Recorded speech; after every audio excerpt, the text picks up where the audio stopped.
You have been taught to fear what leaves you. They told you that when something passes you by, it means you missed your chance, missed your blessing, missed the one thing that could have made your life complete. But if that were true, why do some losses bring peace later? Why do some closed doors protect you from pain you could not see yet? Why do some people leave, and somehow your soul begins to breathe again? The truth is, nothing truly meant for you will ever pass you by. Not because life always gives you what you want, but because what is truly aligned with your path cannot be destroyed by delay, distance, rejection, silence, or change. Buddhist wisdom teaches that suffering does not begin when something leaves. Suffering begins when the mind refuses to release what has already changed. We cling because we are afraid that if this person goes, no one better will come. If this dream fails, life has forgotten us. If this door closes, there will be no other way. But life is not as small as fear makes it seem. Sometimes what passes you by was never meant to stay. Sometimes what slips from your hands is not a punishment, but a quiet form of protection.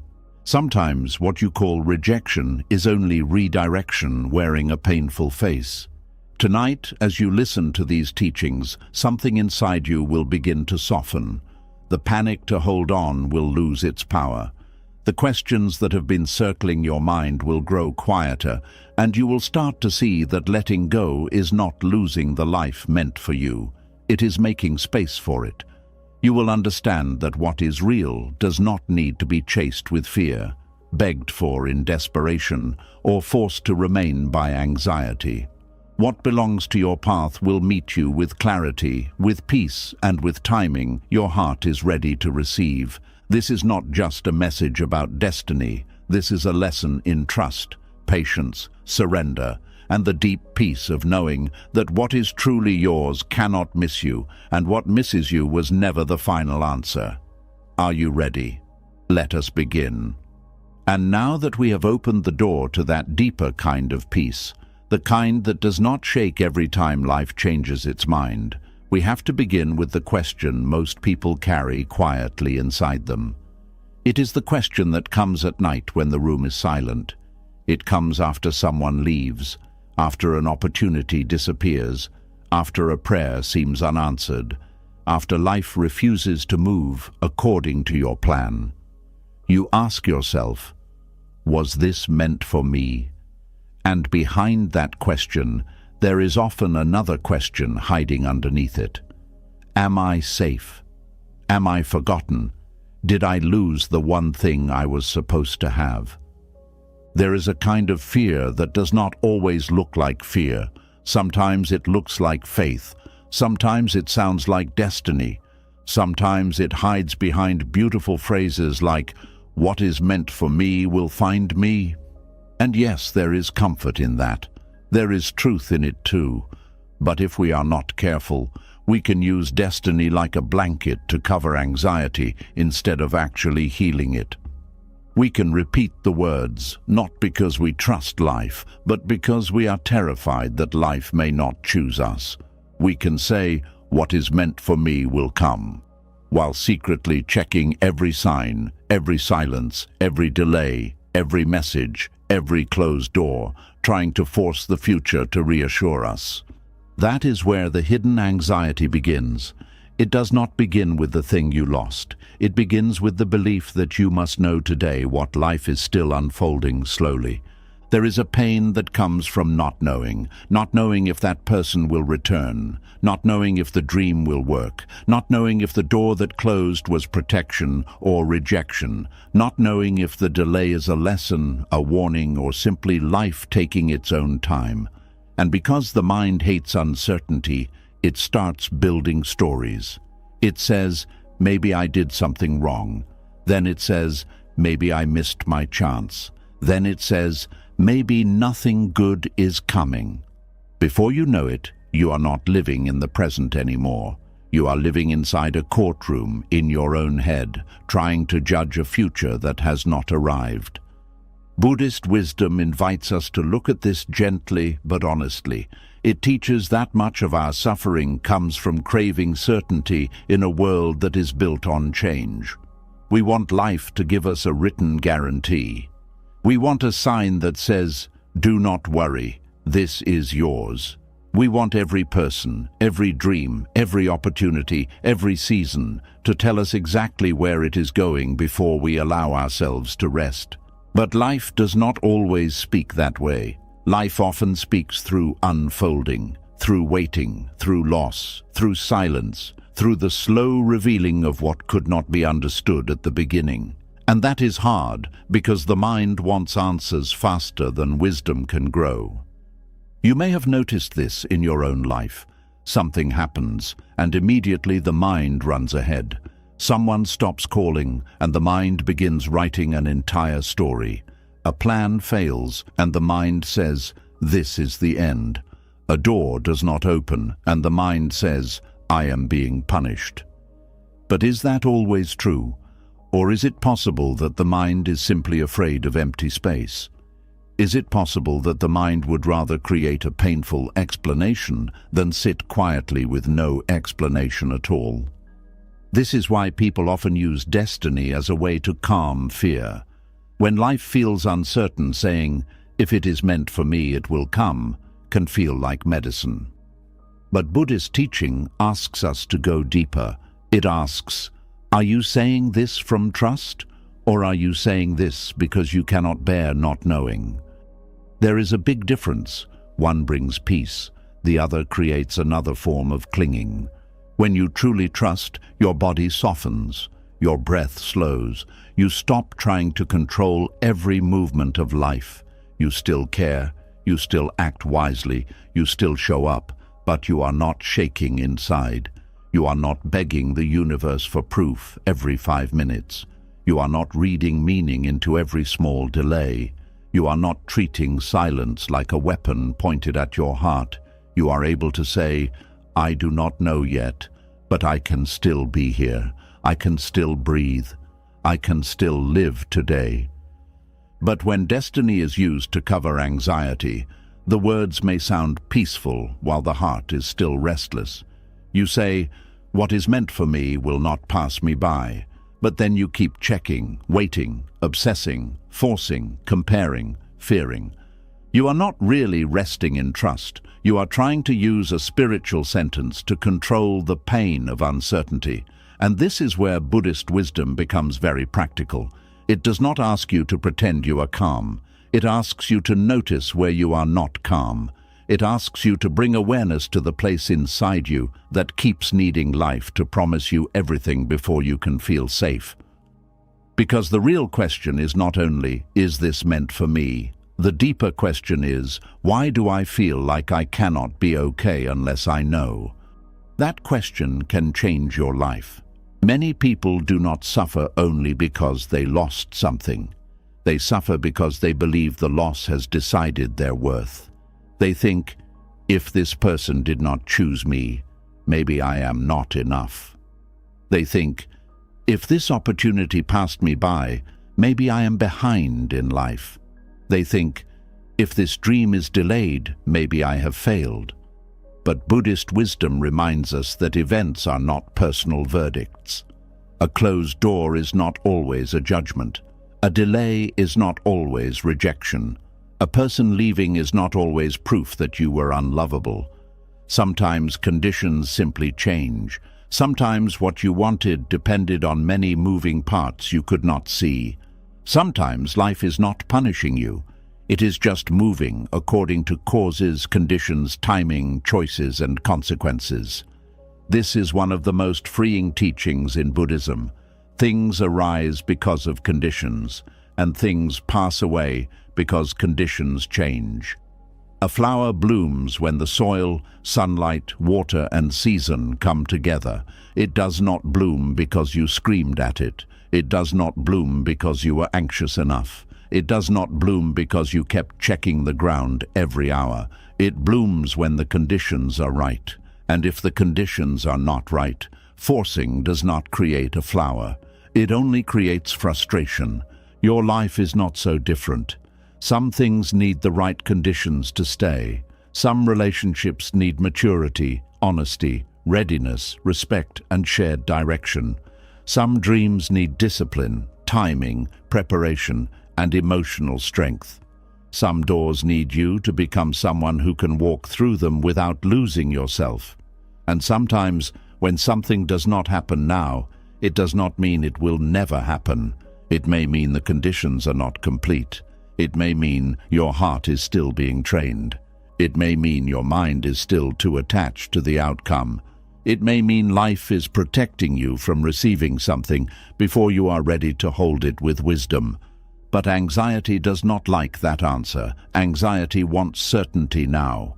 Anxiety says, tell me today, show me today, prove it today. Anxiety does not want to wait for conditions. It wants control. And because control feels powerful for a moment, we confuse it with peace.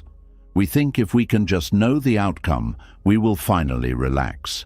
But have you noticed that even when you get one answer, the mind quickly asks for another? If someone replies, you wonder what the reply means. If a door opens, you worry whether it will stay open. If a dream begins to work, you fear it may collapse. This is because anxiety is never fully satisfied by information. It always wants more. It feeds on certainty, but it is never full. That is why real peace cannot come from forcing certainty. Real peace has to come from changing your relationship with uncertainty. This does not mean you become passive. It does not mean you sit back and do nothing. Buddhism is not teaching helplessness. It is teaching wise effort. You do what is yours to do. You speak honestly. You prepare well. You show up with integrity. You plant the seed. You water the soil. You open your hand. But after that, you stop trying to control the sun, the rain, and the season. You understand that your role is effort, not ownership of the outcome. There is a quiet dignity in that.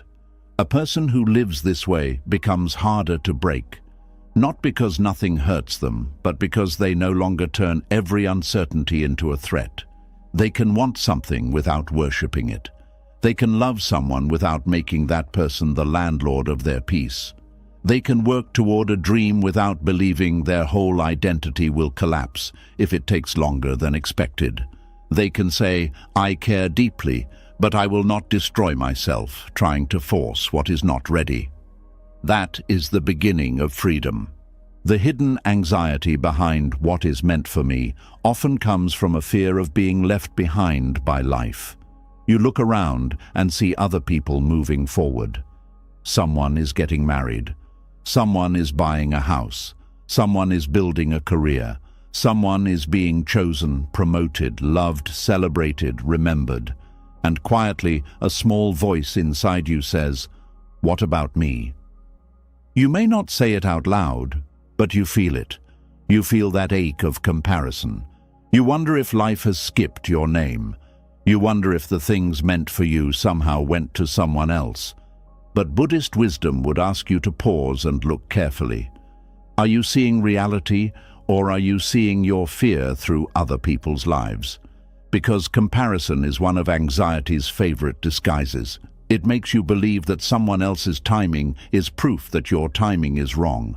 It makes you look at another person's harvest and feel ashamed of your own seed. But no two lives unfold under the exact same conditions. No two hearts carry the same karma, wounds, lessons, responsibilities, or path. What is blooming for someone else may not be the thing your life is asking you to grow right now. There are seasons where life gives you achievement. There are seasons where life gives you healing. There are seasons where life gives you solitude. There are seasons where life gives you discipline. There are seasons where life removes distractions so you can finally meet yourself. If you judge a healing season by the standards of a harvest season, you will think you are failing when you are actually being restored. This is why the phrase, "Nothing truly meant for you will ever pass you by," must not become a reason to sit in fear, waiting for life to prove your value. It should become a reminder to return to yourself, to return to the present, to return to what can be done now, to return to the breath, to return to the simple truth that you do not need to solve your entire future before you live this day well. The mind often says, "I need to know what will happen so I can relax." But the path of wisdom says, "Learn to relax even while you do not know." That is not easy. That is a practice. And in Buddhism, practice matters more than theory. Anyone can speak beautiful words about surrender when life is giving them what they want. The real practice begins when the answer is delayed, when the message does not come, when the plan changes, when your hands are empty, when you have to sit with the discomfort of not knowing and still choose not to become bitter, desperate, or hard. This is where mindfulness becomes a shelter. Mindfulness does not always remove the question, but it stops the question from swallowing your whole life. It teaches you to notice, there is fear in me right now, not I am fear, not my life is ruined, not nothing good will happen, just there is fear. This small shift matters. When you can observe fear, you are no longer completely controlled by it. You create space between yourself and the storm. You stop believing every thought just because it is loud. A thought may say, "You missed your chance." Mindfulness says, "That is a thought." A thought may say, "You will never find better." Mindfulness says, "That is fear speaking." A thought may say, "You need an answer now." Mindfulness says, "The body is uncomfortable with uncertainty." And slowly, you begin to see that not every thought deserves to become a prophecy. Some thoughts are only old wounds trying to protect you in outdated ways. This is very important because many people mistake anxiety for intuition. Anxiety rushes, intuition is quiet. Anxiety panics, intuition clarifies. Anxiety makes you feel trapped.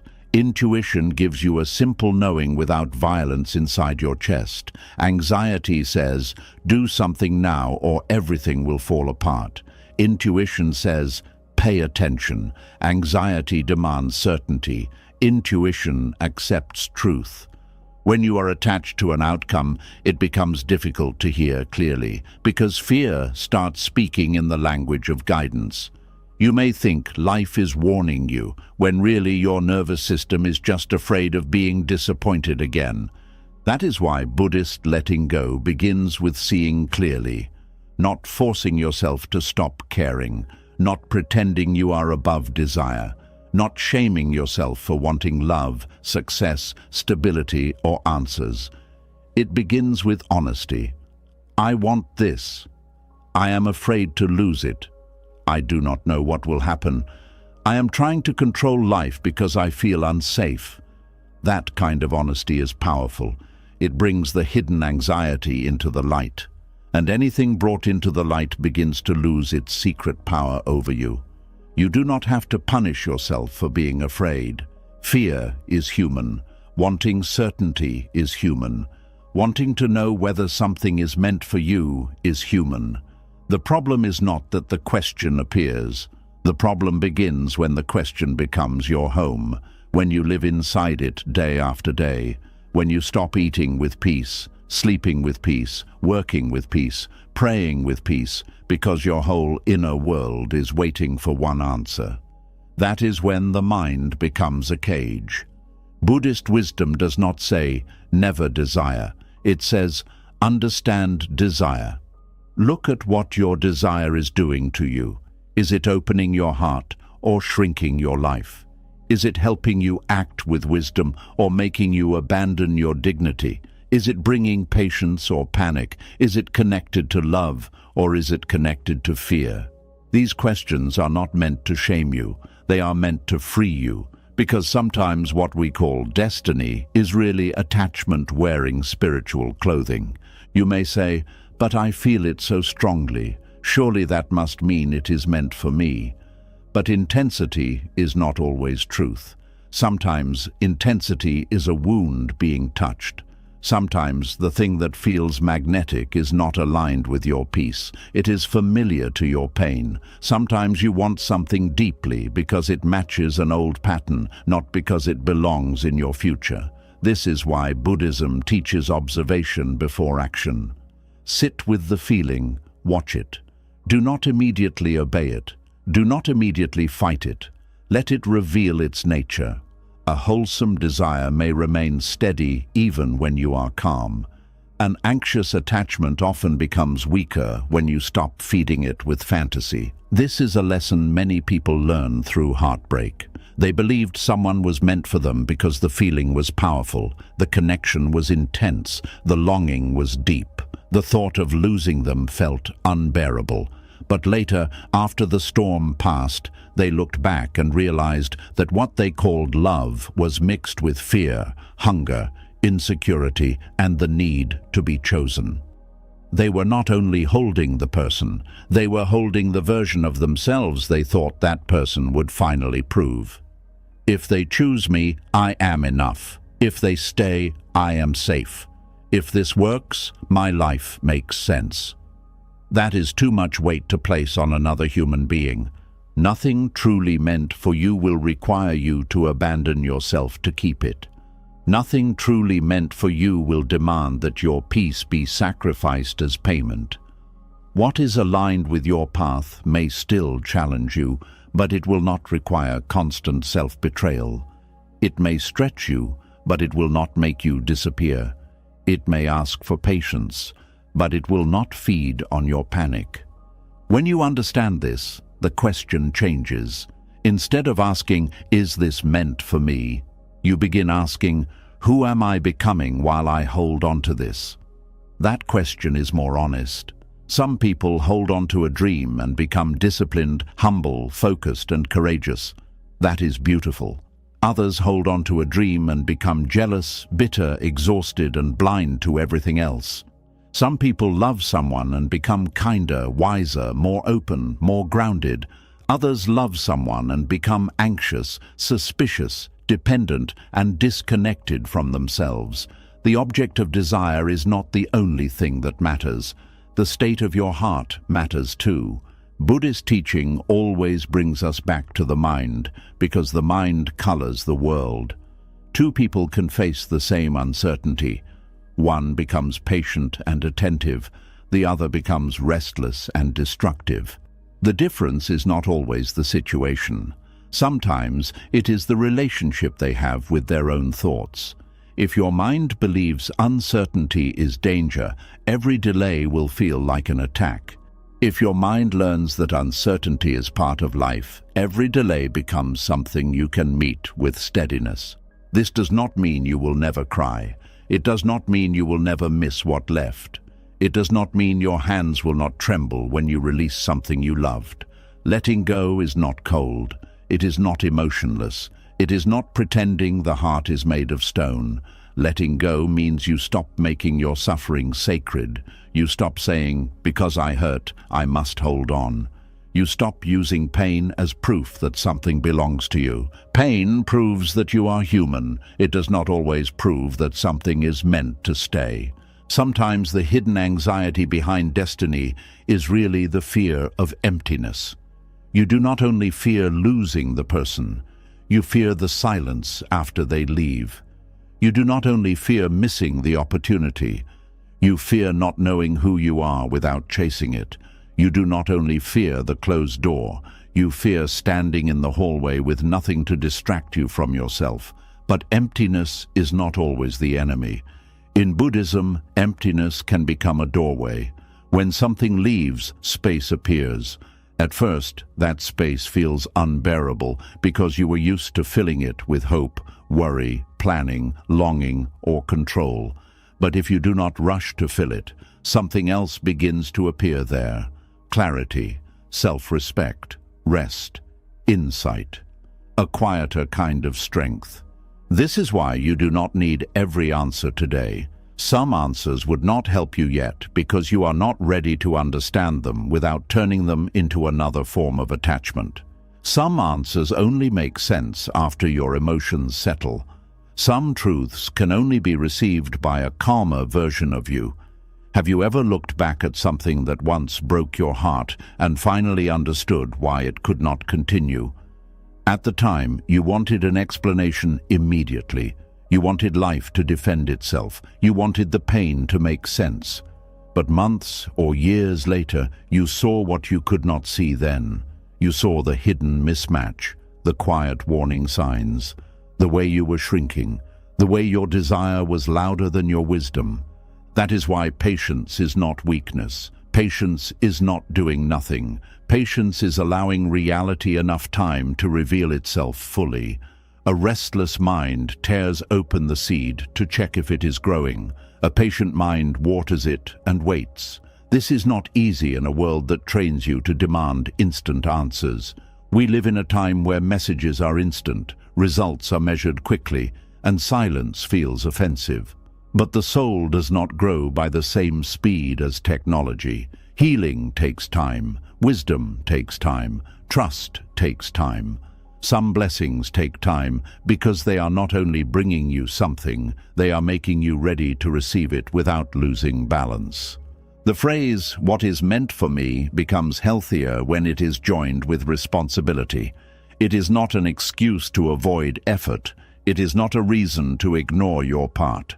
It does not mean you sit in your room and expect life to deliver everything to your door.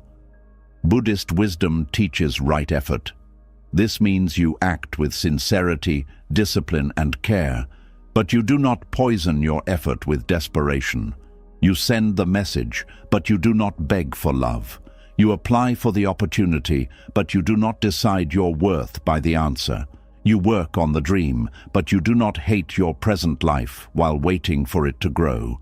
You show up fully, then release the demand that life must respond exactly how your fear wants. That kind of living is rare. Most people either cling or collapse. They either grip life too tightly or pretend they do not care at all. But the middle path is different. It says, care deeply, but do not cling blindly. Work sincerely, but do not worship outcomes. Love fully, but do not lose yourself. Hope gently, but do not make hope another chain. This is where peace begins to feel possible. Not because you finally know everything, but because you no longer need to know everything before you can breathe. You begin to understand that today has its own work. Today asks you to return to your body, to wash the cup, to answer what can be answered, to rest when you are tired, to speak truth without forcing response, to do the next honest thing, to stop turning the future into a battlefield before you even arrive there. There is deep mercy in living one day at a time. Anxiety wants the whole map. Wisdom asks for the next step. Anxiety wants proof that nothing will hurt. Wisdom teaches you that even if pain comes, you can meet it without abandoning yourself. Anxiety wants life to promise that nothing will pass you by. Wisdom says, even if something passes, I will learn. I will grow. I will not turn one ending into the death of my entire future. And this is the heart of it. Nothing truly meant for you will ever pass you by, but you must also understand what meant for you really means. It does not always mean what your ego wants. It does not always mean what your fear demands. It does not always mean what your lonely heart is attached to. What is meant for you is what supports your awakening, your growth, your peace, your truth, your becoming. Sometimes that is a gift arriving. Sometimes it is a person staying. Sometimes it is a door opening. But sometimes it is a loss that teaches you to stop begging. Sometimes it is a delay that teaches you patience. Sometimes it is silence that teaches you to listen inward. Sometimes it is rejection that returns you to your dignity. When you begin to see life this way, the question loses some of its sharpness. You no longer ask, "Is this meant for me?" with panic in your chest. You ask it with openness. You allow life to answer through peace, through consistency, through conditions, through your own inner knowing. You stop trying to force a yes from something that keeps showing you no. You stop treating confusion as romance. You stop mistaking anxiety for destiny. You stop chasing signs while ignoring reality. And slowly, a different strength rises in you. The strength to wait without shrinking. The strength to love without clinging. The strength to desire without becoming desperate. The strength to be unsure without falling apart. This is not the kind of strength that makes noise. It is quiet. It is steady. It is the strength of someone who has stopped arguing with every change and started listening to what life is teaching. So when you say, "Nothing truly meant for me will ever pass me by," let it not be a sentence you use to escape fear. Let it become a practice. Let it remind you to release the grip in your chest. Let it remind you that you do not need to chase what is already aligned with your path in panic. Let it remind you that you can act with wisdom today without demanding that tomorrow explain itself. Let it remind you that uncertainty is not proof that life has abandoned you. Sometimes uncertainty is simply the space where trust is being born. And maybe tonight, the answer you need is not whether that one thing will return, whether that one door will open, whether that one dream will unfold exactly as planned. Maybe the answer is simpler and deeper than that. Maybe the answer is that you are allowed to be at peace before the outcome arrives. You are allowed to breathe before everything makes sense. You are allowed to live while the future is still hidden. You are allowed to trust that what is real for your path does not need your fear to find you. Because the life meant for you is not built by panic. It is met through presence. It is recognized through peace. It is received by hands that are no longer closed around what was never meant to stay. And once you begin to understand that you do not need every answer today, another truth quietly comes forward. It is not always the absence of an answer that hurts you. Sometimes it is the tightness of your own grip. Sometimes life places something beautiful in your hands, but fear makes you squeeze it so hard that the beauty begins to lose its shape. A person can enter your life and bring warmth, but if you hold them with panic, love begins to feel like pressure. A dream can open your heart, but if you turn it into the only proof that your life matters, the dream becomes heavy. Even a blessing can become painful when your peace depends on keeping it exactly as it is. This is where many people suffer quietly. They think the problem is that the thing they want is wrong, when the deeper problem is the fear they have wrapped around it. Something can be good, but the way you cling to it can make it feel unsafe.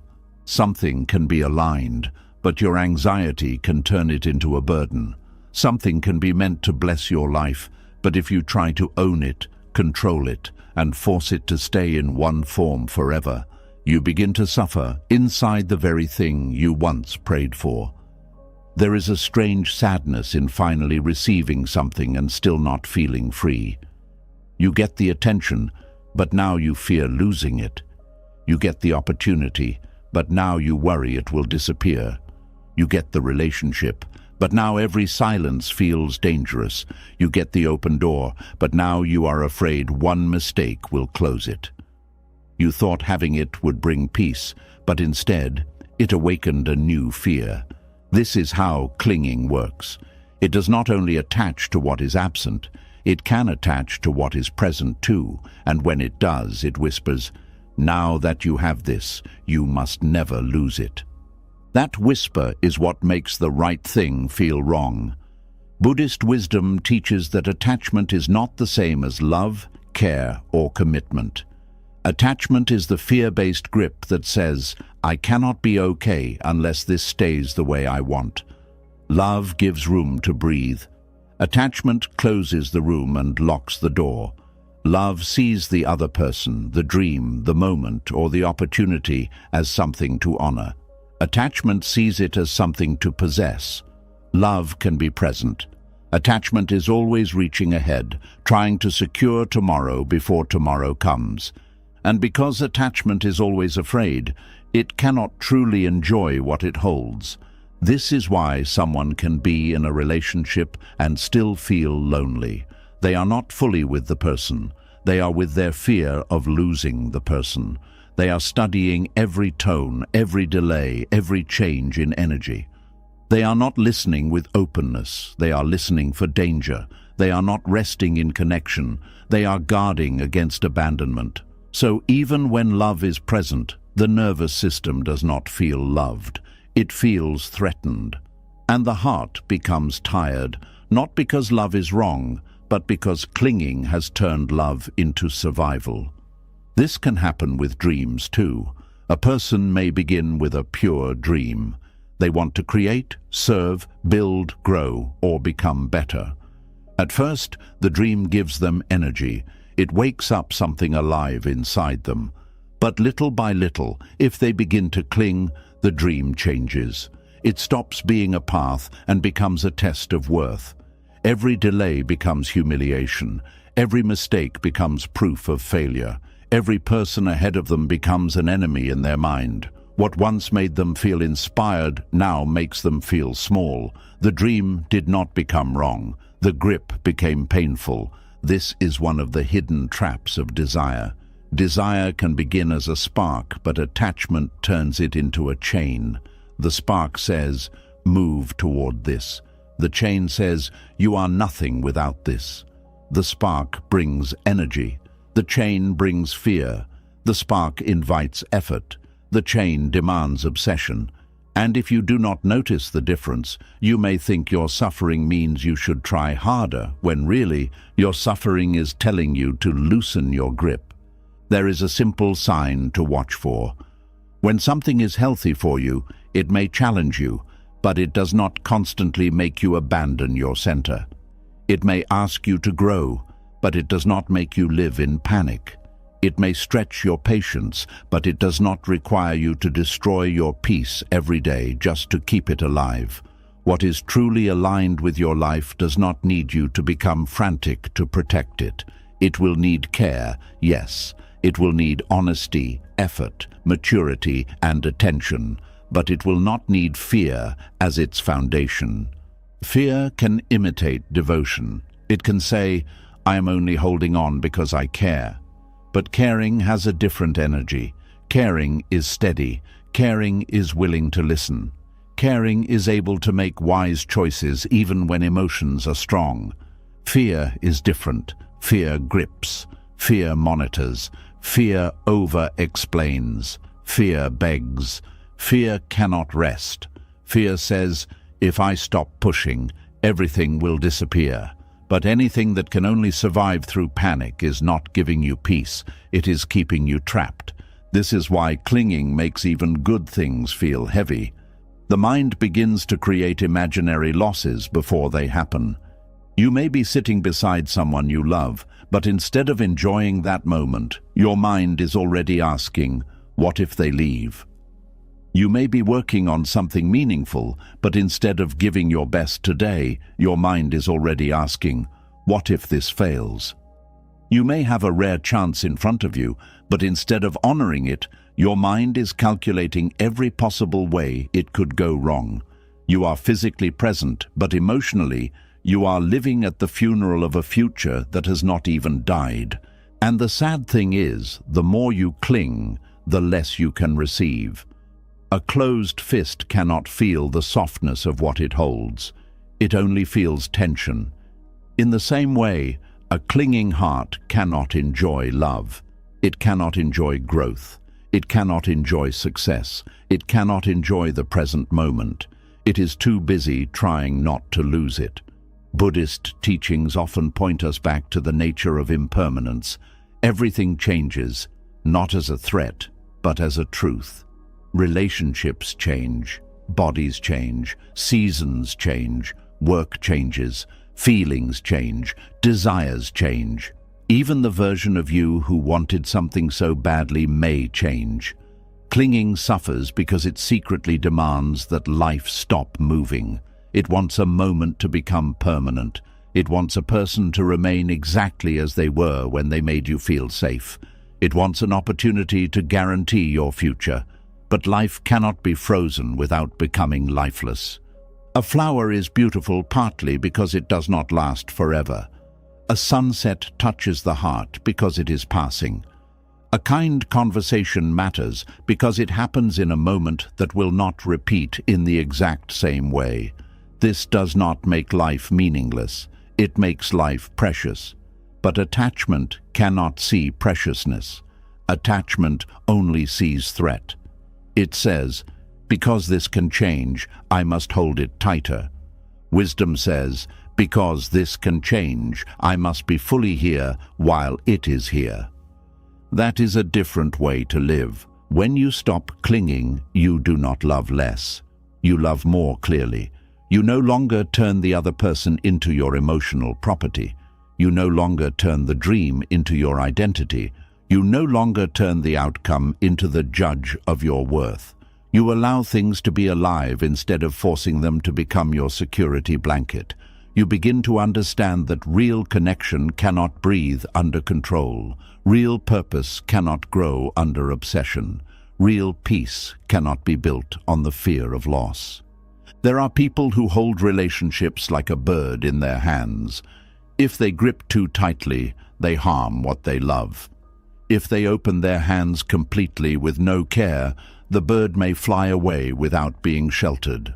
The middle way is gentle holding, present, caring, respectful, but not possessive. This is what non-attachment feels like in real life. It is not coldness, it is not neglect, it is not pretending you do not care. It is holding with enough love that the thing can breathe, and enough wisdom that your whole life does not collapse if it changes. Many people misunderstand this. They think letting go means walking away from everything, but sometimes letting go means staying without fear. It means loving without trying to control. It means working without poisoning yourself with pressure. It means hoping without demanding. It means giving your best without turning the result into a verdict on your soul. You can be committed and still unattached. You can be passionate and still peaceful. You can care deeply and still remain free inside. This is not easy because clinging often comes from old wounds. A person who was abandoned may cling because silence feels like danger. A person who was rejected may cling because being chosen feels like oxygen. A person who grew up without stability may cling to money, plans, or status because uncertainty feels unbearable. A person who was made to feel invisible may cling to achievement because success feels like proof they exist. So when we talk about clinging, we must speak with compassion.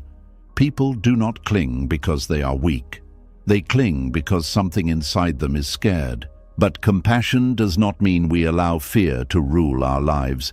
It means we meet fear gently while teaching it a new way to be safe. You do not heal clinging by insulting yourself. You heal it by understanding what part of you believes it will not survive loss. You ask, what am I afraid will happen if I loosen my grip? That question opens a hidden door.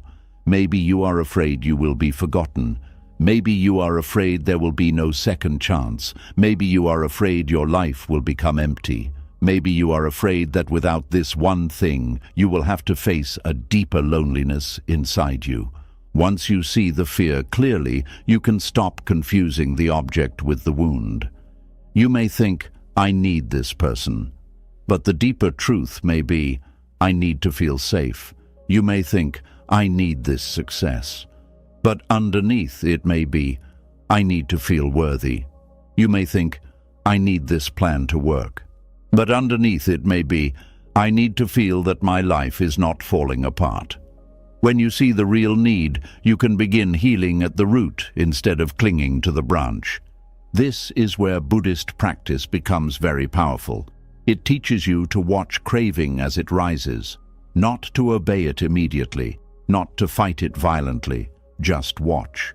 You feel the urge to text again, explain again, check again, force again, prove again. Instead of becoming the urge, you observe it. You breathe. You notice the heat in the body, the tightness in the chest, the story in the mind. You say, clinging is present. That simple awareness creates space, and in that space you are no longer a prisoner of the impulse. At first, this space may last only a few seconds. That is enough. A few seconds of awareness can stop you from acting out of fear. A few seconds can keep you from sending the message that betrays your dignity. A few seconds can keep you from making a decision just to escape discomfort. A few seconds can remind you that you are not required to obey every anxious thought. Over time, those few seconds become strength. They become self-respect. They become freedom. You begin to see that peace is not found by forcing life to stay still. Peace is found by becoming steady while life moves. This changes the way you relate to blessings. Instead of thinking, now that I have this, I must protect it at all costs, you begin to think, now that this is here, let me honor it with presence. That is a softer way to live. You can enjoy the person in front of you without demanding that they heal every wound you carry. You can work on your dream without turning each result into emotional punishment. You can receive good things without immediately fearing they will be taken away. You can let life be good without preparing for disaster every moment. Some people are so used to losing that even when something good comes, they cannot relax. They keep waiting for the pain. They keep looking for the crack. They keep expecting the change in tone, the closed door, the disappointment. And because they are bracing for loss, they cannot experience the blessing. Their body is present, but their spirit is wearing armor. This is another way clinging makes the right thing feel wrong. It does not allow joy to enter cleanly. It mixes every gift with fear. Buddhist wisdom asks us to notice how the mind creates suffering around pleasure. Pleasure itself is not the enemy. Beauty is not the enemy. Love is not the enemy. Success is not the enemy. The suffering begins when the mind says, this must stay forever. This must define me. This must never change. I must control this. In that moment, the sweet thing becomes a source of anxiety. The hand that receives becomes a fist. Think about water. If you cup your hands gently, you can hold enough to drink. But if you squeeze your hands too tightly, the water escapes faster. Many people treat life this way. They grip what they love so tightly that they push it away, exhaust it, or poison it with fear. Then they say, see, everything leaves me. But sometimes what left was not rejecting love. It was escaping pressure. Sometimes the dream did not die because it was wrong. It died because obsession removed the joy needed to sustain it. Sometimes the opportunity became painful because it was turned into a desperate rescue mission for the ego. What is meant for you does not mean what you can trap. It means what can meet you in truth. A relationship that is meant for you must have space for honesty, not just fear of losing each other. A purpose that is meant for you must have space for growth, not just punishment when progress is slow. A blessing that is meant for you must have space to be human, imperfect, changing, and alive. If your grip cannot allow that, you will suffer even in the presence of good things. This is why inner security matters. Without inner security, every external blessing becomes unstable. If your peace depends only on someone's behavior, your peace will rise and fall with their mood. If your worth depends only on success, your worth will rise and fall with numbers, praise, and results. If your hope depends only on one path, your hope will collapse whenever that path bends. Inner security does not mean you need nothing. It means your deepest self is not destroyed by change. You can be touched by life without being shattered by every movement of it. To build this, you must learn to return to yourself. Not in a selfish way, but in a grounded way. Return to your breath. Return to your values. Return to your daily discipline. Return to the small things that remind you that you exist beyond what you are trying to hold. Cook a meal, take a walk, sit in silence, clean your space, read something that steadies your mind, speak to yourself with kindness, do what is yours to do today. These ordinary acts may not look spiritual from the outside, but they teach the body that life continues even when the mind is afraid. This is important because clinging often makes your world smaller. Your attention narrows. One person becomes the whole sky. One dream becomes the whole future. One outcome becomes the whole meaning of your existence. When that happens, you lose contact with the rest of life. You stop noticing the people who care for you. You stop seeing small joys. You stop hearing your own needs. You stop respecting your limits. You become spiritually hungry, and then you ask one thing to feed your entire soul. Nothing outside you can carry that much weight forever. A person can love you, but they cannot become your only source of safety. A job can support you, but it cannot become your only identity. A dream can inspire you, but it cannot become the only reason you believe your life matters. When you ask one thing to become everything, you turn it into a burden, and then even if it stays, it may start to feel heavy. Not because it is bad, but because you have placed your entire inner world on its back. Buddhist letting go teaches balance. It teaches you to spread your roots deeper than one outcome. A tree with only one shallow root falls easily. A tree with many deep roots can bend with the wind. Your roots are your values: awareness, compassion, patience, discipline, truth, and connection to the present moment. When these roots grow, you can love without becoming desperate. You can pursue without becoming possessed. You can receive without fearing every change. You can let something be important without making it your only oxygen. There is also another painful truth. Clinging can make you ignore signs that something is no longer healthy. When you are attached, you may call confusion a challenge. You may call disrespect a lesson. You may call neglect a test of patience.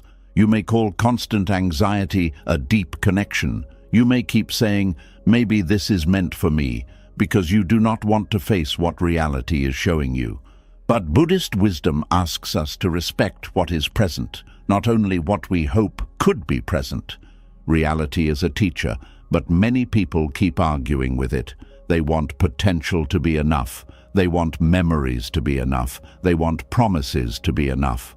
But what is actually happening? Is there mutual care? Is there honesty? Is there consistency? Is there peace? Is there room for your dignity? Is there growth? Is there kindness? Is there right effort from both sides? These questions matter. Clinging avoids them because the answers may hurt. Wisdom asks them because truth is kinder than illusion in the long run. Sometimes what makes the right thing feel wrong is not that the thing is wrong, but that your relationship with it is driven by fear. But other times, clinging makes the wrong thing look right because you are too attached to let reality speak. This is why you must examine not only the object, but the energy. Does this connection bring out your honesty or your insecurity? Does this dream bring out your discipline or your self-hatred? Does this opportunity ask you to grow, or does it ask you to abandon your health, values, and peace? The answer may not come all at once, but your body and mind often give clues. Peace does not always mean easy. Sometimes peace feels like a hard truth you no longer need to fight. Panic does not always mean passion. Sometimes panic is the body telling you that you are trying to hold something in a way that harms you. Learn to tell the difference. The heart can be excited and still peaceful. The mind can be challenged and still clear. The body can feel nervous before growth, but it should not live in constant dread. What is aligned with your life may require courage, but it will not require you to live in continuous emotional emergency. This is why what is truly meant for you does not require panic to keep it. Panic may push for a while, but it cannot sustain what is wholesome. Panic burns too hot. It drains wisdom. It makes you reactive. It causes you to speak from fear, decide from fear, and interpret everything through fear. A life built by panic may look busy, but inside it is unstable. A life built by peace may move slower, but it grows stronger roots. You may ask, but what if I loosen my grip and lose it? This is the question that keeps many people trapped. But look closely. If something can only remain because you are anxious, forcing, begging, performing, or betraying yourself, what are you truly keeping?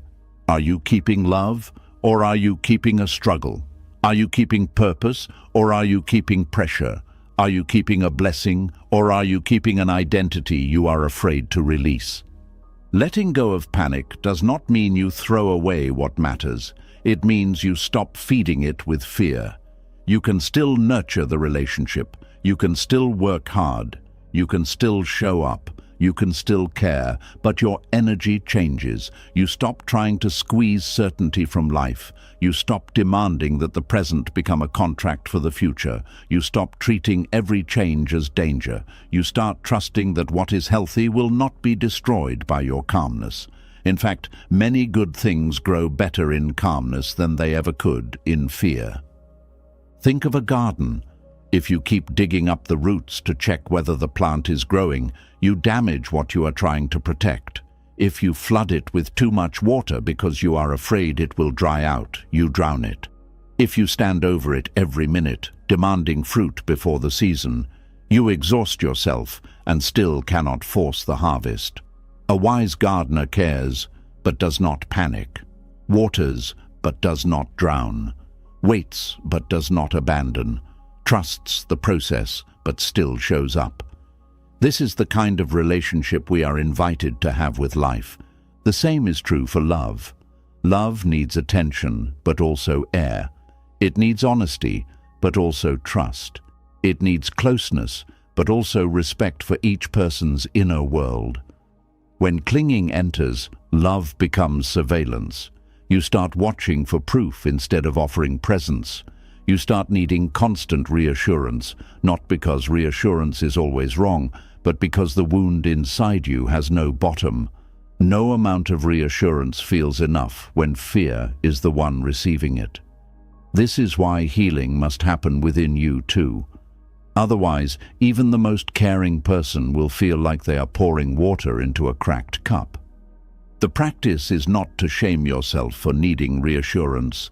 The practice is to become curious about the part of you that cannot hold reassurance for long.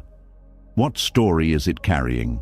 When did it learn that love disappears without warning? When did it learn that success can be taken away? When did it learn that rest is unsafe? When did it learn that you must work hard to deserve what should come with kindness?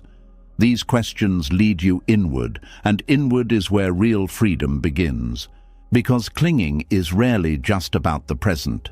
It is usually the past reaching into the present, trying to prevent old pain from happening again. But the past cannot protect you by controlling the future. It can only repeat itself through fear until awareness interrupts the pattern. When you notice, I am not responding only to this moment. I am responding to an old wound. Something softens. You stop making the current person responsible for every person who left. You stop making the current opportunity responsible for every door that closed. You stop making the current delay responsible for every time life disappointed you. This is maturity. Not emotional numbness, not pretending nothing affects you, but being able to say, this fear is old. This moment may not be the enemy. I can respond with wisdom instead of reacting from pain. When you live this way, you begin to experience blessings differently. You no longer squeeze them for identity. You enjoy them with gratitude. You no longer demand that they save you. You meet them with wholeness. You no longer turn them into proof that life loves you. You understand that life is already happening through each breath, each lesson, each opening, each closing. Gratitude replaces possession. Presence replaces panic. Trust replaces control. This does not happen overnight. The habit of clinging may return many times. One quiet moment can awaken fear again. One delay can bring back the old urge to grip. One uncertain outcome can make your mind run in circles, but each time you notice and return, you are training in freedom. You are teaching yourself, I can care without clinging. I can want without worshipping. I can love without losing myself. I can work without becoming a slave to results. I can hold life gently. And that gentle holding is powerful. It allows you to see clearly. It allows you to receive fully. It allows you to let things move as they must. It allows what is real to stay without being suffocated, and what is not real to leave without destroying you. This is the kind of peace that does not need to chase. It does not need to beg. It does not need to perform. It simply stands in truth and says, I will honor what is here, and I will not imprison it with fear. So if something in your life feels heavy right now, ask yourself gently, is this thing wrong for me, or am I holding it in a way that hurts? That question may reveal more than you expect. Maybe you need to loosen control. Maybe you need to rest. Maybe you need to speak honestly. Maybe you need to stop turning a blessing into a test. Maybe you need to stop calling panic love. Maybe you need to give life room to show you what can stay without being forced. And if it cannot stay without force, let that teach you too, not with bitterness, but with clarity. Because what is meant for your path will not require you to live with your soul clenched. It will not ask you to shrink into fear. It will not demand that you become someone you do not recognize. It will meet your effort with some form of truth. It will carry peace somewhere inside it, even if the path is not easy. This is why clinging must be understood before deeper letting go can begin. Because you cannot release what you still believe you must possess to survive. You cannot trust life while gripping one outcome as your only source of safety. You cannot feel the rightness of what is aligned with you if your fear keeps turning every gift into a threat.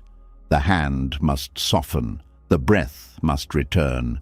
The mind must learn that love is not ownership, effort is not panic, and destiny is not control. Nothing truly meant for you will ever pass you by, but you may not recognize it if your eyes are clouded by fear. You may not enjoy it if your hands are closed around it too tightly. You may not keep it in a healthy way if you believe panic is the price of love. So let life teach you how to hold what matters with grace. Hold it with care, but not possession. Hold it with gratitude, but not desperation. Hold it with presence, but not fear. Because what is truly aligned with your life does not need your anxiety to survive. It needs your honesty, your patience, your wisdom, and your open heart. And when you learn to hold life this way, even uncertainty becomes softer. Even love becomes cleaner. Even dreams become lighter. And slowly, what once felt like a burden begins to feel like a blessing again. And once you learn that what is truly aligned with your life does not need panic to survive, another deeper truth begins to rise quietly in the heart. Sometimes, the thing you are trying so hard not to lose is the very thing life is trying to release you from. Sometimes your hands are tired because you have been holding a weight that was never meant to travel with you this far. Sometimes what feels like loss in the moment is not life taking from you, but life removing what your fear would have kept. There are endings that feel cruel when they happen. A person walks away, a door closes, a dream collapses, a plan breaks apart, and your mind immediately calls it punishment. You ask, why did this happen to me? You ask, what did I do wrong? You ask, why would life bring something close only to take it away? And because pain is loud, it becomes easy to believe that every ending is an attack. But Buddhist wisdom invites you to look again, not quickly, not with forced positivity, not by pretending your heart does not hurt, but with the slow honesty that says, maybe I did not only lose this, maybe I was released from something I could not yet understand. That thought may not comfort you immediately, because when the heart is fresh with pain, it does not want philosophy. It wants the person back. It wants the chance back. It wants the old plan back. It wants the life it recognized. But time has a strange way of revealing what grief cannot see. Months later, years later, sometimes even after one quiet season of healing, you look back and realize the ending that broke you also spared you. The door that closed kept you from entering a room that would have cost you your peace. The person who left created space for you to return to yourself. The opportunity that disappeared prevented you from building a life on a foundation that was already cracking. This is the difference between losing something and being released from it. Loss says, something valuable was taken from me. Release says, something that could no longer serve my path was removed, even if I did not have the strength to remove it myself. Loss feels like emptiness. Release eventually reveals space. Loss feels like rejection. Release eventually reveals protection. Loss makes you look backward in pain. Release slowly teaches you to look forward with clearer eyes. But at the beginning, both can feel the same. That is why so many people confuse release with punishment. When something ends, the body reacts first. The chest tightens, the stomach sinks, the mind races. The nervous system says, danger. It does not pause to ask whether this ending may be saving you. It only feels separation, and separation often feels like threat. This is why grief can make even an unhealthy thing look precious. Once it is gone, the mind edits the memory. It highlights the sweet moments and hides the heavy ones. It shows you the laughter, but not the anxiety. It shows you the promise, but not the pattern. It shows you what you hoped it could become, but not what it was actually doing to you. Buddhist teachings ask us to see clearly, not only what we loved, but also what we endured. Not only what we wanted, but also what it was costing us. Not only the beauty of what left, but also the burden of what stayed too long. Clear seeing is painful at first because it removes the fantasy, but it is also merciful because it returns you to truth. Sometimes you do not lose a person. You are released from begging to be understood. You are released from explaining your pain to someone who kept stepping on it. You are released from waiting beside a closed heart, hoping it would open just because you loved hard enough. You are released from shrinking your needs so someone else could remain comfortable. At first, it feels like abandonment because the person is gone. Later, it begins to feel like rescue because the pattern is gone too. Sometimes, you do not lose an opportunity. You are released from a path that would have made you successful on the outside and empty on the inside. You are released from a door that looked impressive but required the quiet death of your values. You are released from a future that would have demanded your health, your peace, your family, your self-respect, or your inner truth as payment. At first, it feels like failure because the opportunity closed. Later, it begins to feel like wisdom because you realize not every open door leads to freedom. Sometimes, you do not lose a dream. You are released from the version of yourself that was chasing that dream for the wrong reason. Maybe you wanted it because you needed approval. Maybe you wanted it because you were trying to prove someone wrong. Maybe you wanted it because you thought achievement would finally silence the voice inside you that says you are not enough. When that dream breaks, it hurts deeply, but the break may also reveal the wound that was driving you. And once you see the wound, you can begin to heal in a way that success alone could never have healed you. This is why not everything that leaves us was meant to continue with us. Some things belong to a season, not a lifetime. Some people arrive to awaken something, not to stay forever. Some doors open just long enough to teach you what you truly value. Some desires burn brightly for a while, then fade because your soul is outgrowing them.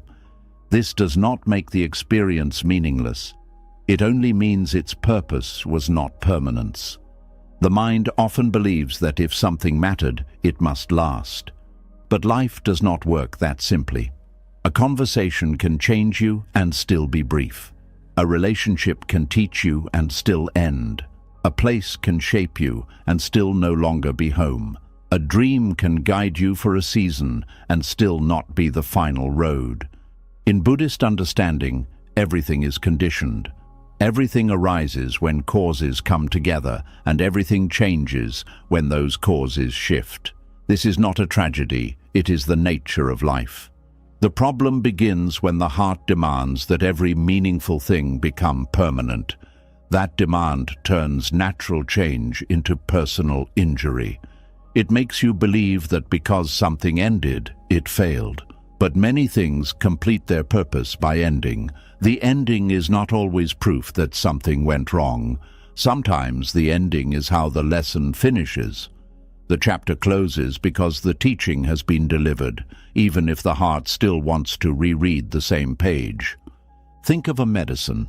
It may be necessary for a time, but if you keep taking it after its purpose is complete, it may begin to harm you. Some experiences are like that. They heal something, reveal something, awaken something, strengthen something, and then they must pass.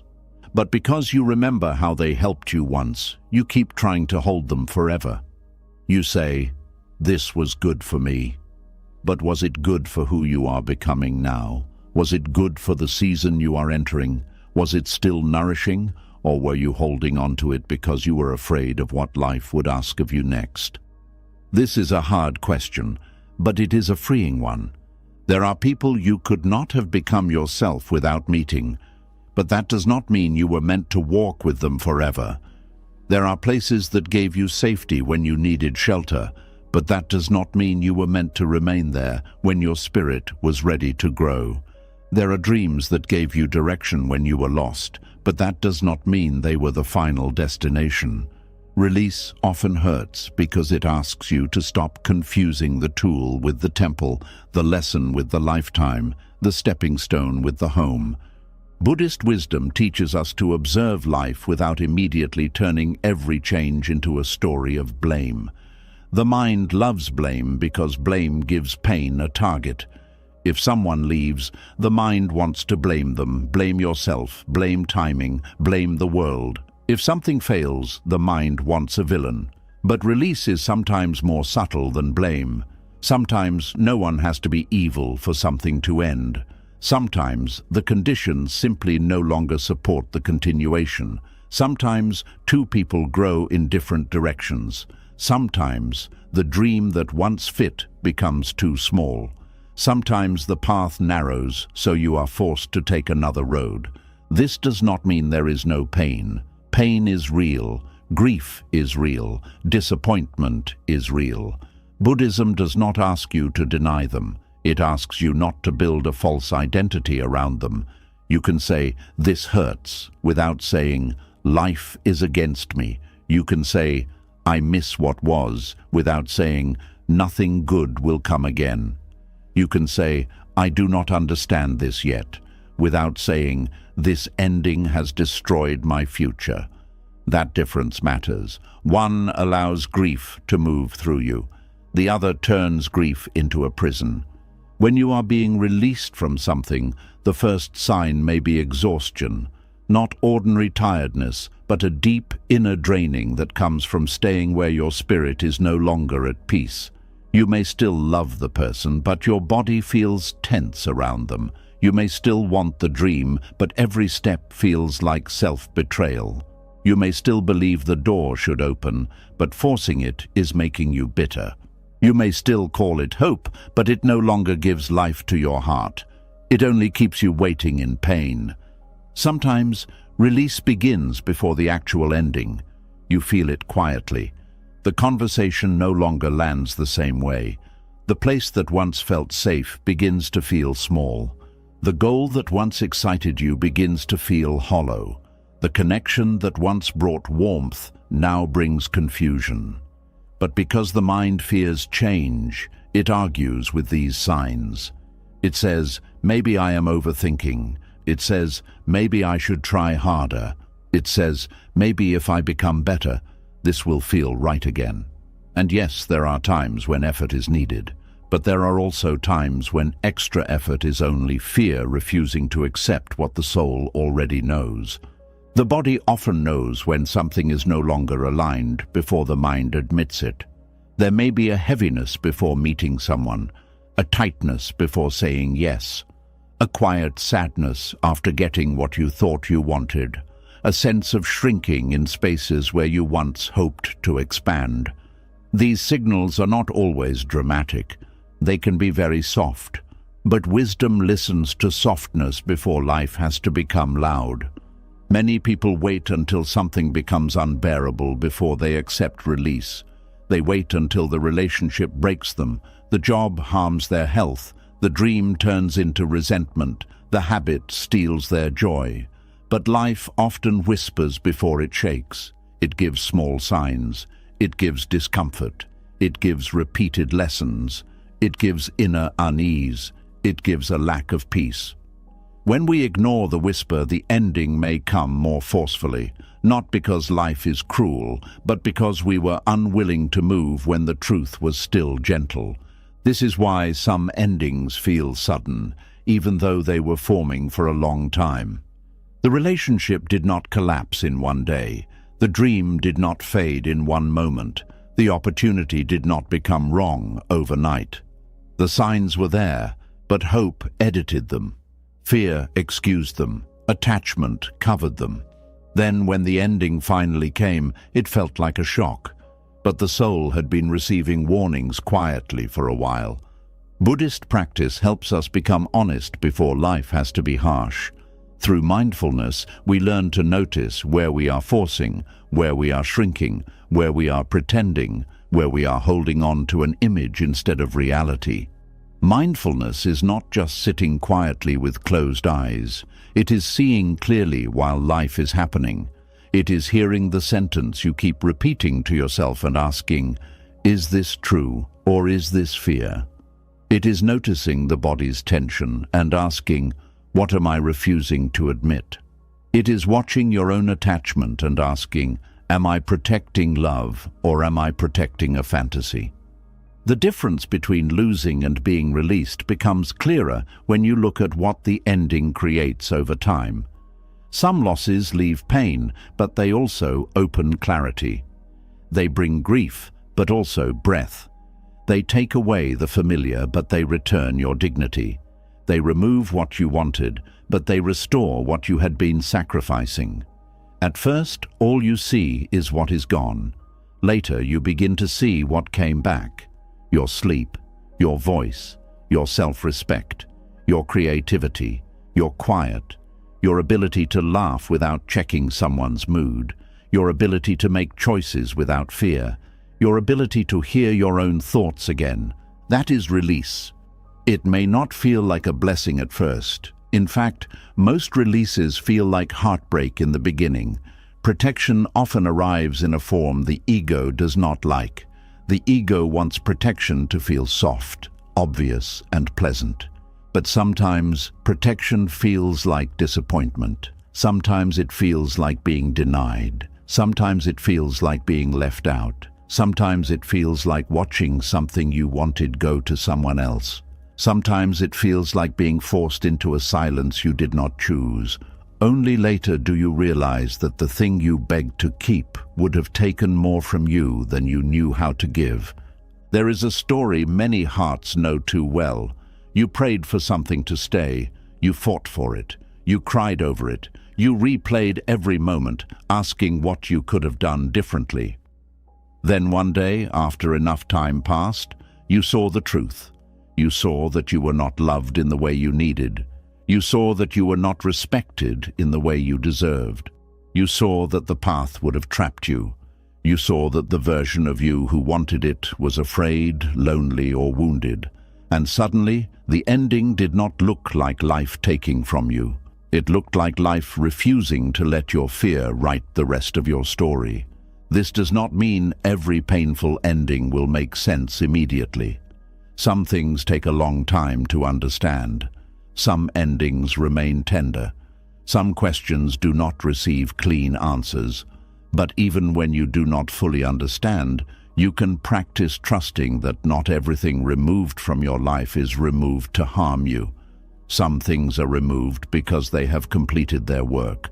Some because they were never built to carry your future. Some because your deeper self was ready to grow, even if your surface self was still attached. There is also humility in this teaching. It reminds us that we do not always know what is best while we are in the middle of desire.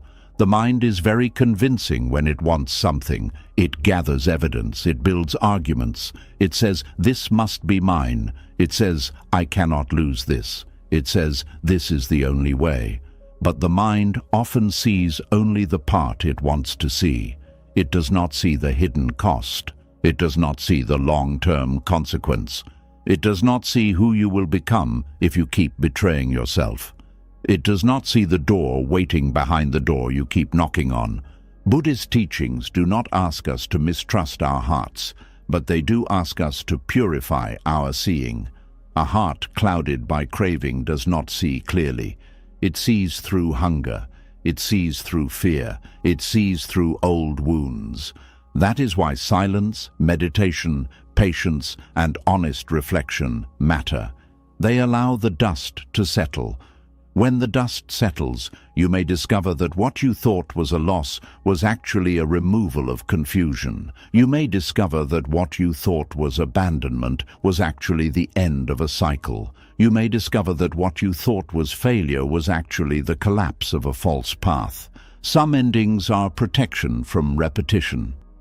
Life may remove something because you keep using it to repeat an old wound.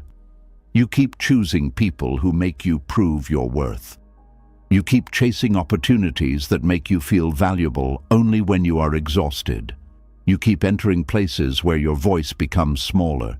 You keep calling familiar pain home because unfamiliar peace feels strange. Then one day, the pattern breaks. It hurts because it interrupts what you know, but it also saves you from living the same lesson forever. This is why release can feel like withdrawal. Even when something was unhealthy, losing it can still hurt because the nervous system became used to it. If chaos was familiar, peace may feel empty at first. If chasing was familiar, stillness may feel boring. If proving yourself was familiar, being accepted without struggle may feel suspicious. So when life releases you from an old pattern, do not be surprised if part of you wants to run back.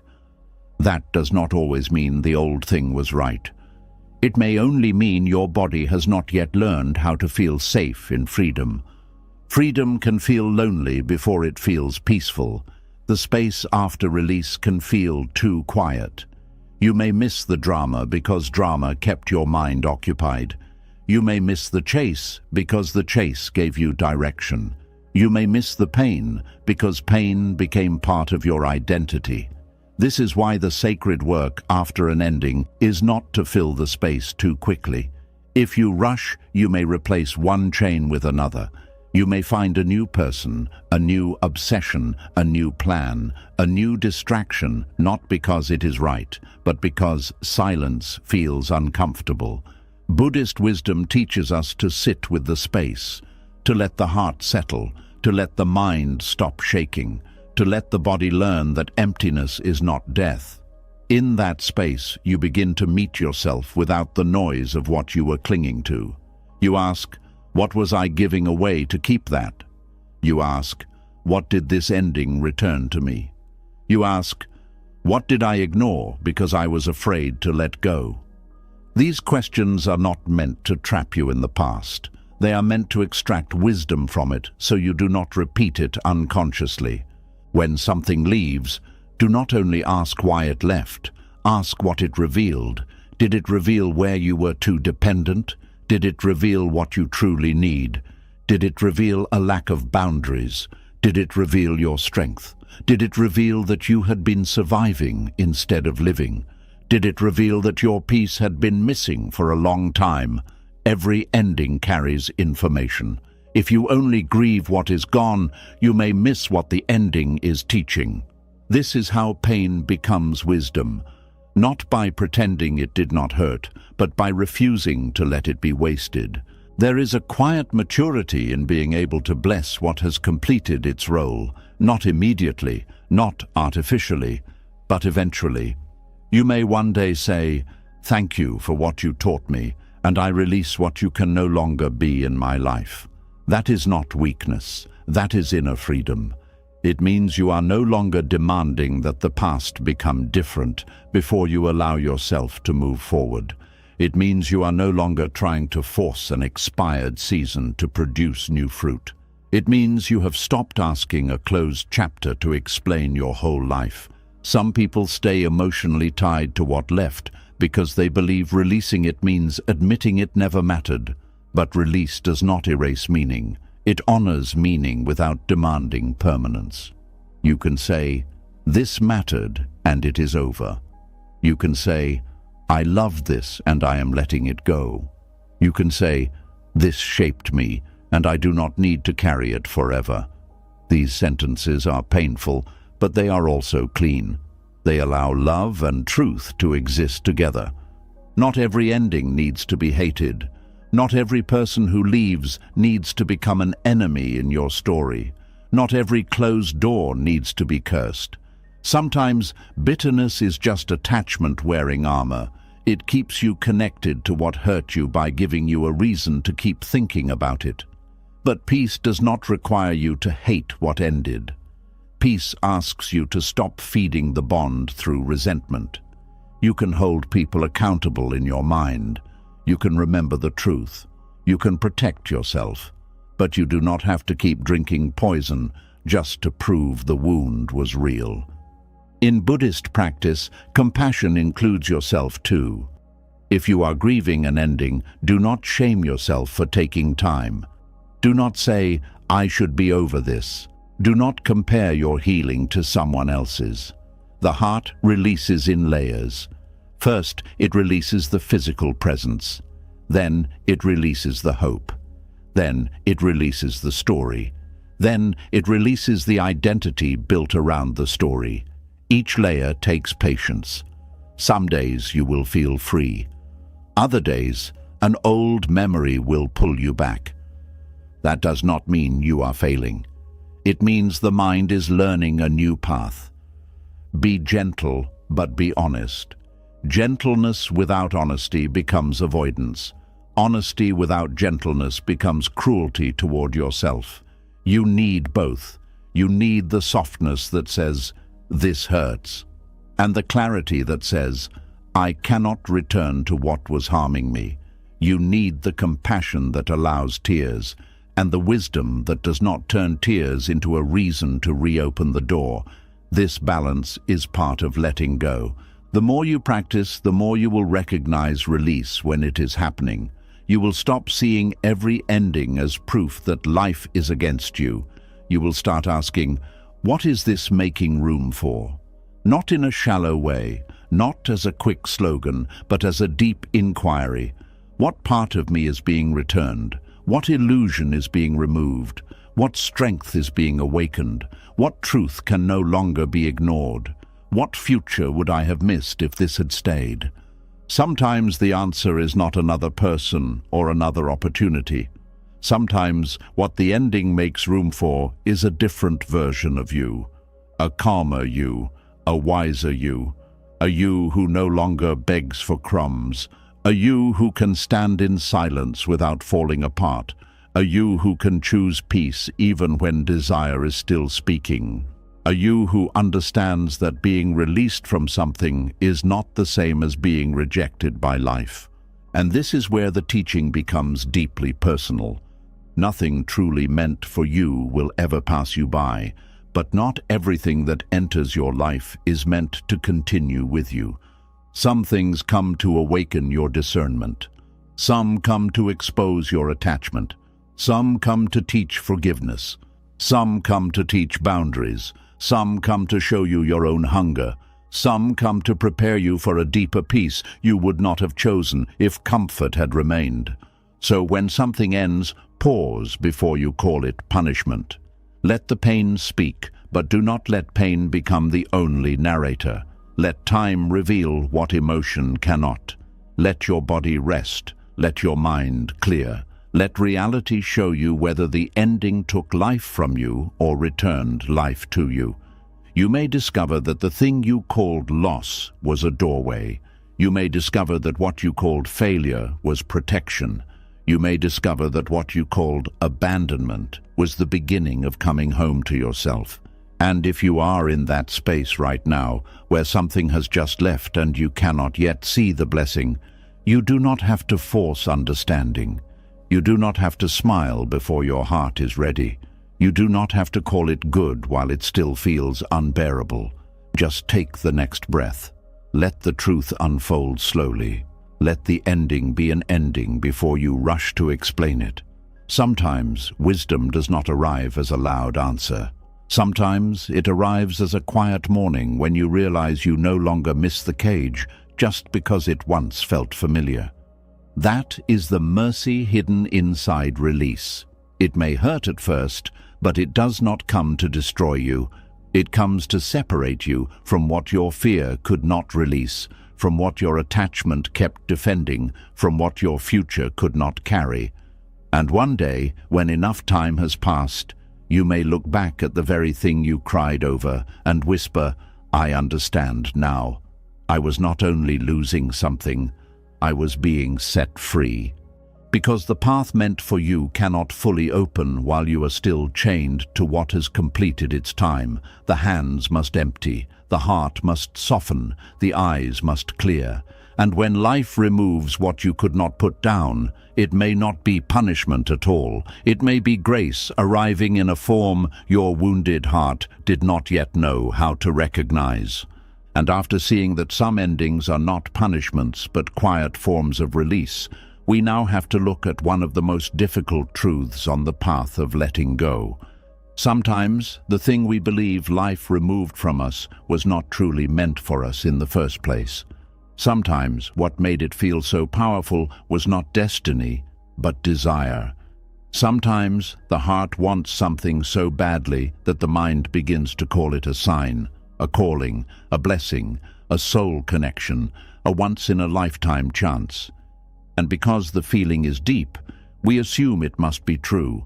But Buddhist wisdom asks us to slow down and ask a more honest question. Is this desire leading me into peace, or is it creating attachment inside me? There is a kind of wanting that feels almost holy when you are inside it. It takes over your thoughts. It colors your day. It gives meaning to small details. A message feels like proof. A delay feels like a test. A coincidence feels like destiny. A memory feels like a promise. The mind begins connecting everything together as if life is trying to confirm what the heart already wants. And this can be dangerous because when desire becomes loud enough, it stops asking for truth and starts looking only for evidence. That is how desire disguises itself as destiny. It does not come wearing a warning sign. It does not say, "I am attachment and I am here to disturb your peace." No, it comes softly. It says, "This is different." It says, "You have never felt this way before." It says, "Maybe this is the thing you have been waiting for." It says, "Do not let go, because if you let go, you may lose the one thing life sent for you." And because the heart is tender, because the mind is tired of waiting, because the soul wants meaning, you believe it. But not every deep desire is a deep truth. Not every strong pull is alignment. Not every intense feeling is wisdom. Sometimes the strength of a desire only shows the size of the hunger behind it. A person who has been lonely for a long time may mistake attention for destiny. A person who has been unseen may mistake admiration for love. A person who has failed many times may mistake one open door for the only door they will ever receive. A person who has lived with rejection may mistake being wanted for being chosen by life. The mind is not always lying on purpose. It is trying to protect you from pain. It is trying to give you a reason to hope. But hope without awareness can become a beautiful trap. Buddhism teaches that desire is not something we should hate. Desire is part of being human. You can desire love, you can desire peace, you can desire growth, you can desire stability, you can desire beauty, purpose, and a meaningful life. The problem is not that desire arises. The problem begins when desire takes control of the mind and says, I must have this, or I cannot be okay. That is where suffering begins, not in wanting, but in being ruled by wanting.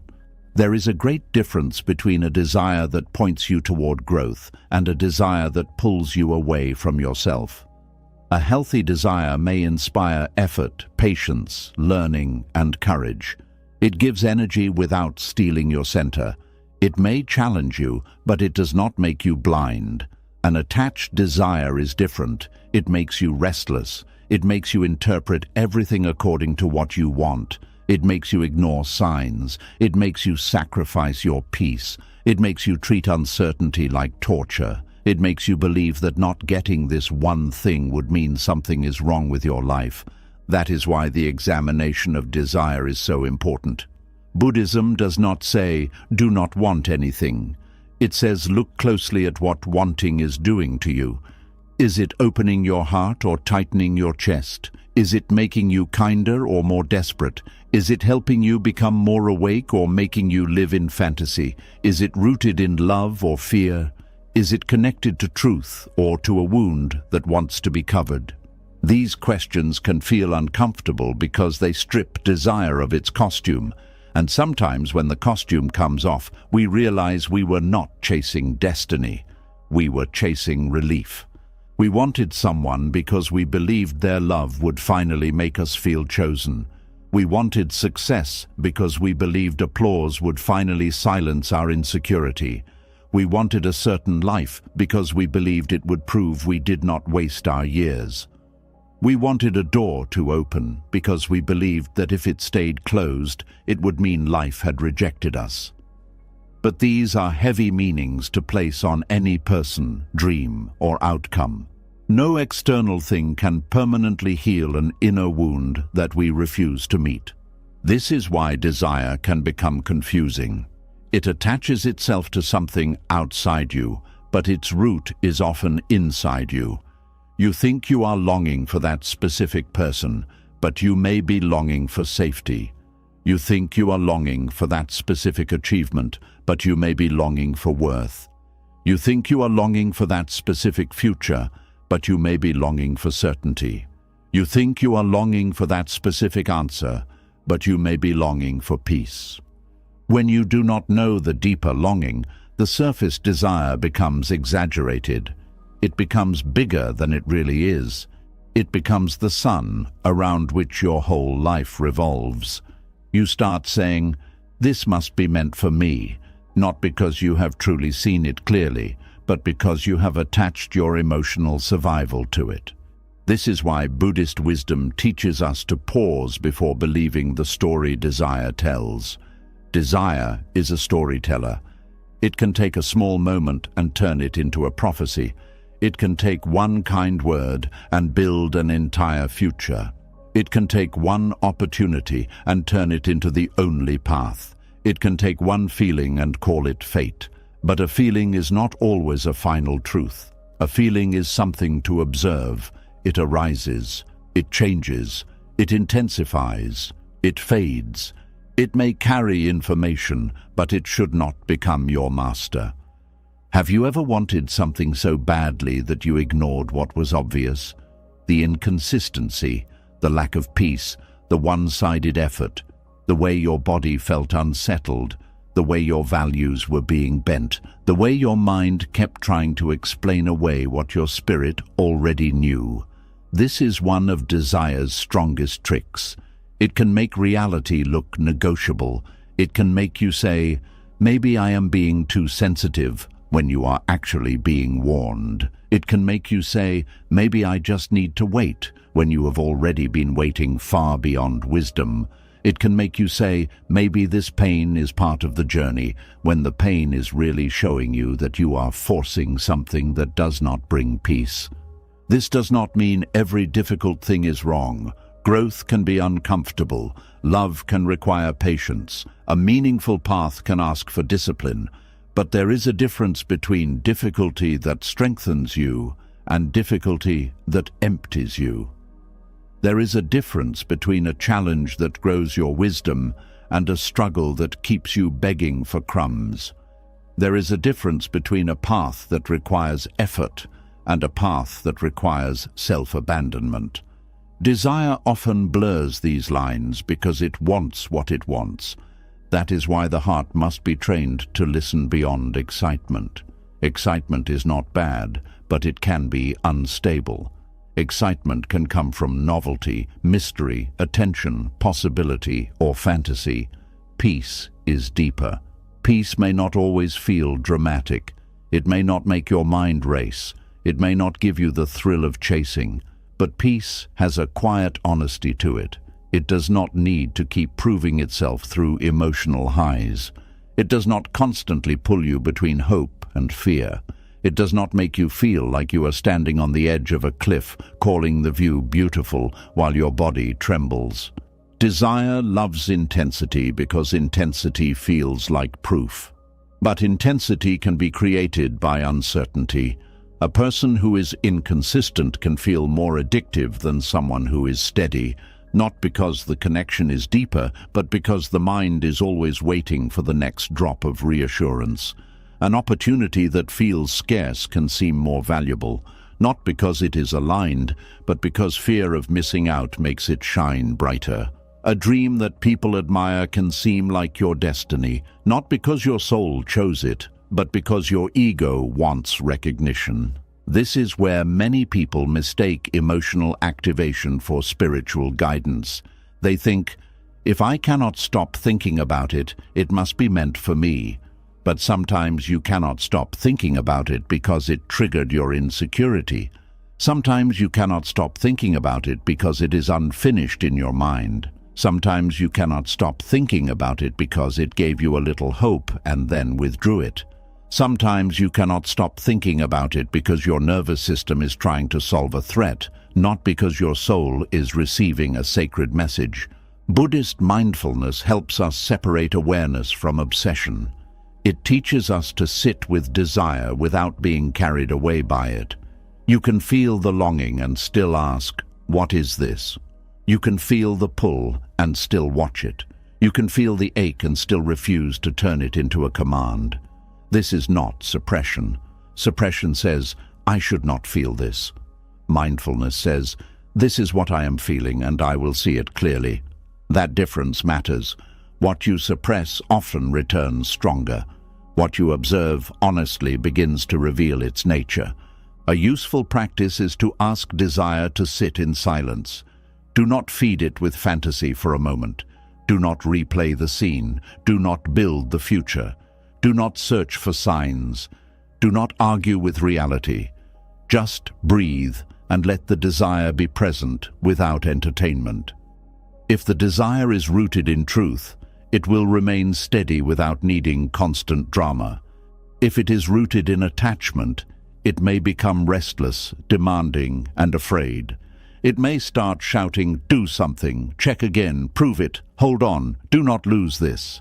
That shouting tells you something. It shows you that fear is sitting underneath the desire.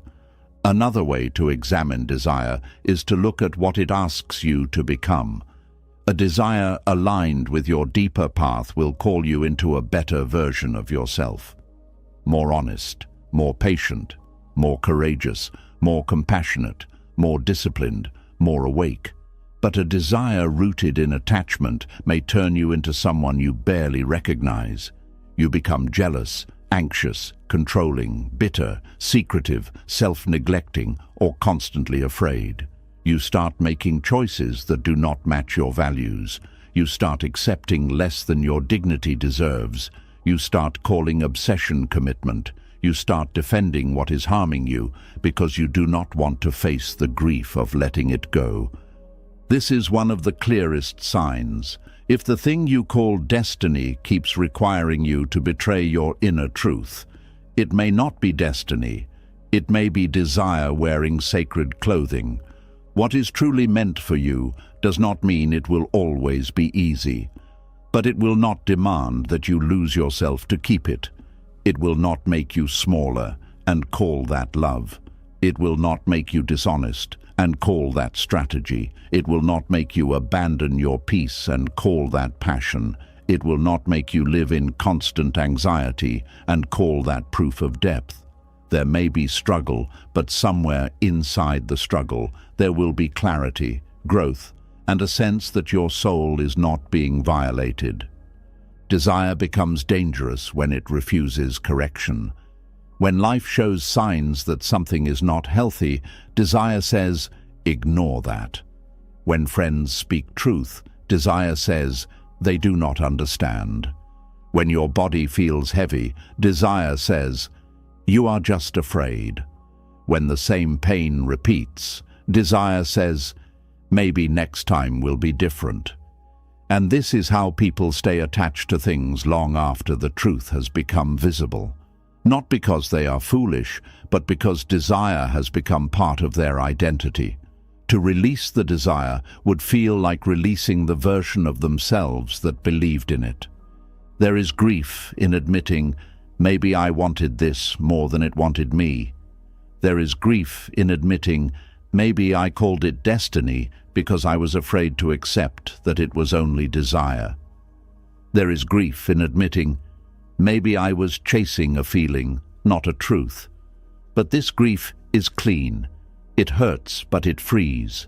It removes the fog. It returns your energy to you. Buddhist wisdom does not shame desire because desire can teach us. Every strong wanting points to something within us. If you examine it carefully, it becomes a teacher. It can show you where you feel empty. It can show you what you value. It can show you what you fear. It can show you what wound is still asking for attention. It can show you what qualities you want to cultivate in your own life. The problem is not having desire. The problem is never questioning it. When desire says, I need this person, you may ask, what do I feel through this person that I have not learned to give myself? Maybe it is tenderness. Maybe it is validation. Maybe it is excitement. Maybe it is safety. Maybe it is the feeling of being seen. This does not mean you should never receive those things from others. Human beings need connection. But when you discover the deeper need, you stop making one person the only doorway to it. When desire says, I need this success, you may ask, what do I believe success will finally prove? Maybe you believe it will prove you are not behind. Maybe it will prove your pain was worth it. Maybe it will prove you matter. Maybe it will make people respect you. These are human longings. But if your self-worth is waiting at the finish line, then every step of the journey will be filled with fear. You will not be building from peace. You will be running from shame. When desire says, I need this exact future, you may ask, what feeling am I trying to secure? Maybe you want stability. Maybe you want belonging. Maybe you want relief from uncertainty. Maybe you want to stop feeling like life is random. But the future cannot become a cage just because the present feels uncomfortable. A wise life requires openness.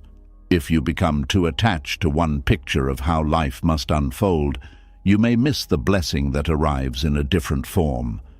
This is why the phrase, nothing truly meant for you will ever pass you by, must be handled with wisdom. Without wisdom, the mind may use it to keep chasing what it wants. It may say, this desire must be meant for me because I feel it strongly. But with wisdom, the phrase becomes a call to relax the grip and observe what is true. It becomes a reminder that what belongs to your path does not need illusion to survive. It does not need you to ignore your inner warning signs. It does not need you to twist reality until it matches your hope. Destiny, if we use that word, is not proven by desperation. It is not proven by obsession. It is not proven by how much you suffer while chasing something. It is not proven by how long you wait in pain. Something is not more sacred because it hurts more. Sometimes pain is not the price of destiny. Sometimes pain is the signal that attachment has taken over. A peaceful desire has space around it. You can want it, but you can still breathe. You can move toward it, but you can still sleep. You can care, but you can still hear truth. You can be disappointed, but you are not destroyed. You can hope, but you are not enslaved. This kind of desire does not consume the whole sky. It becomes one star among many, beautiful, meaningful, but not the only source of light. An attached desire has no space. It fills the room. It demands constant attention. It turns other parts of life gray. Food loses taste. Work loses focus. Friends become background noise. The body becomes tense. The mind becomes repetitive. Everything becomes about one question, one person, one door, one outcome. When desire becomes this narrow, it is no longer guiding you, it is possessing your attention, and attention is your life. What you keep feeding with your attention grows stronger inside you. If you feed fantasy, fantasy grows. If you feed fear, fear grows. If you feed resentment, resentment grows. If you feed presence, presence grows. Buddhism teaches us to guard the mind not with harshness, but with care. The mind is like a garden. If you let every seed grow unchecked, weeds can take over. Desire is one seed. You must see whether it bears fruit or thorns. This does not mean you must cut off every desire that feels strong. It means you must stop worshipping desire just because it is strong. Some desires need patience.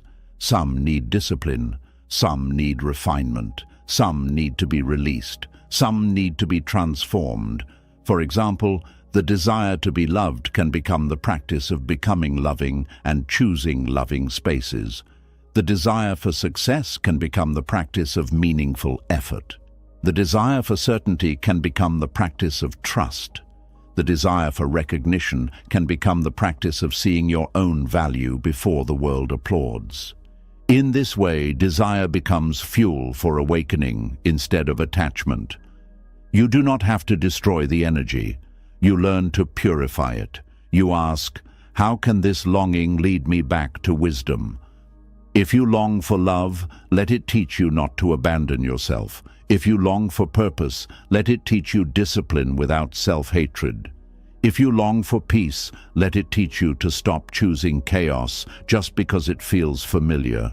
If you long for a new life, let it teach you to release the habits that belong to the old one. The Buddha spoke often about craving as a source of suffering. Craving is not simple wanting. Craving is the thirst that says, "This must satisfy me completely." But life cannot satisfy craving completely because craving is endless. It always moves. When it gets one thing, it wants security that the thing will stay. When it gets security, it wants more pleasure. When it gets pleasure, it fears losing pleasure. So craving does not end by feeding it. It ends by understanding it. This is why getting what you want does not always bring the peace you expected. You may receive the relationship and still fear abandonment. You may receive success and still feel not enough. You may receive money and still fear loss. You may receive admiration and still feel unseen. The thing arrives, but the craving continues because the root was never the thing itself. The root was the restless belief that peace depends on something outside you becoming permanent. When you see this clearly, you stop asking desire to do what only awareness can do. Desire may point. Awareness must guide. Desire may energize. Wisdom must choose. Desire may open a door. Discernment must decide whether to enter. If desire drives without wisdom, your life becomes a series of emotional emergencies. You chase what shines. You attach to what excites you. You call every pull a sign. You confuse movement with progress and longing with truth. Discernment is the quiet strength that asks, what is this really? It does not rush. It does not flatter the ego. It does not panic. It looks at the whole picture, not just how something feels in the beginning, but what it produces over time. Not just what someone says, but how they live. Not just what a dream promises, but what it requires. Not just how strong the longing is, but what the longing does to your mind, body, and character. This is important because desire often lives in the future. It says, one day this will make me happy. It says, when this happens, I will be complete. It says, when this person chooses me, I will rest. It says, when this dream works, I will feel worthy. But mindfulness brings you back to the present and asks, what is happening now? Not in the fantasy, not in the hope, not in the edited version. Now. Is there peace now? Is there honesty now? Is there mutual effort now? Is there integrity now? Is there growth now? Is there kindness now? The present moment reveals what fantasy hides. You may discover that your desire is attached to a future that reality is not supporting. You may discover that you are in love with potential, not presence. You may discover that you are chasing an image, not truth. You may discover that what you call destiny has been built mostly from imagination, longing, and fear of loss. This discovery can hurt, but it also gives you your life back. Because once you see clearly, you can stop pouring your energy into a picture that keeps refusing to become real. At the same time, you may discover that a desire is wholesome. It brings steadiness. It deepens your compassion. It asks you to grow without violating your peace. It remains even after the emotional storm settles. It does not require fantasy to stay meaningful. It aligns with your values. It allows you to be honest. It respects your dignity. It gives you energy without stealing your soul. Such a desire can be honored, but even then, Buddhism would still invite you to hold it lightly, because even wholesome desires must move through an impermanent world. To hold a wholesome desire lightly is not to care less. It is to trust more. You give effort, but you do not grip the result. You love, but you do not possess. You prepare, but you do not panic. You walk toward what calls you, but you remain awake to what life reveals along the way. You let desire be part of your path, not the ruler of your path. This is the middle way. Not rejecting life, not clinging to life, not becoming cold, not becoming consumed. Walking with open eyes and open hands. The more you practice this, the more you stop being fooled by the emotional disguises of attachment. You begin to recognize when desire is making you dramatic. You notice when you are turning small signs into big stories. You notice when you are ignoring your peace because the fantasy feels too sweet. You notice when your desire is not really love, but hunger, not really purpose, but pressure, not really guidance, but fear trying to secure itself. And when you notice, you do not have to hate yourself. You simply return. Return to the breath. Return to the body. Return to what is true today. Return to your values. Return to the part of you that does not need to chase illusion to feel alive. This returning is the practice, not being perfect, not never wanting, not never getting attached, but waking up again and again before desire turns your life into a cage.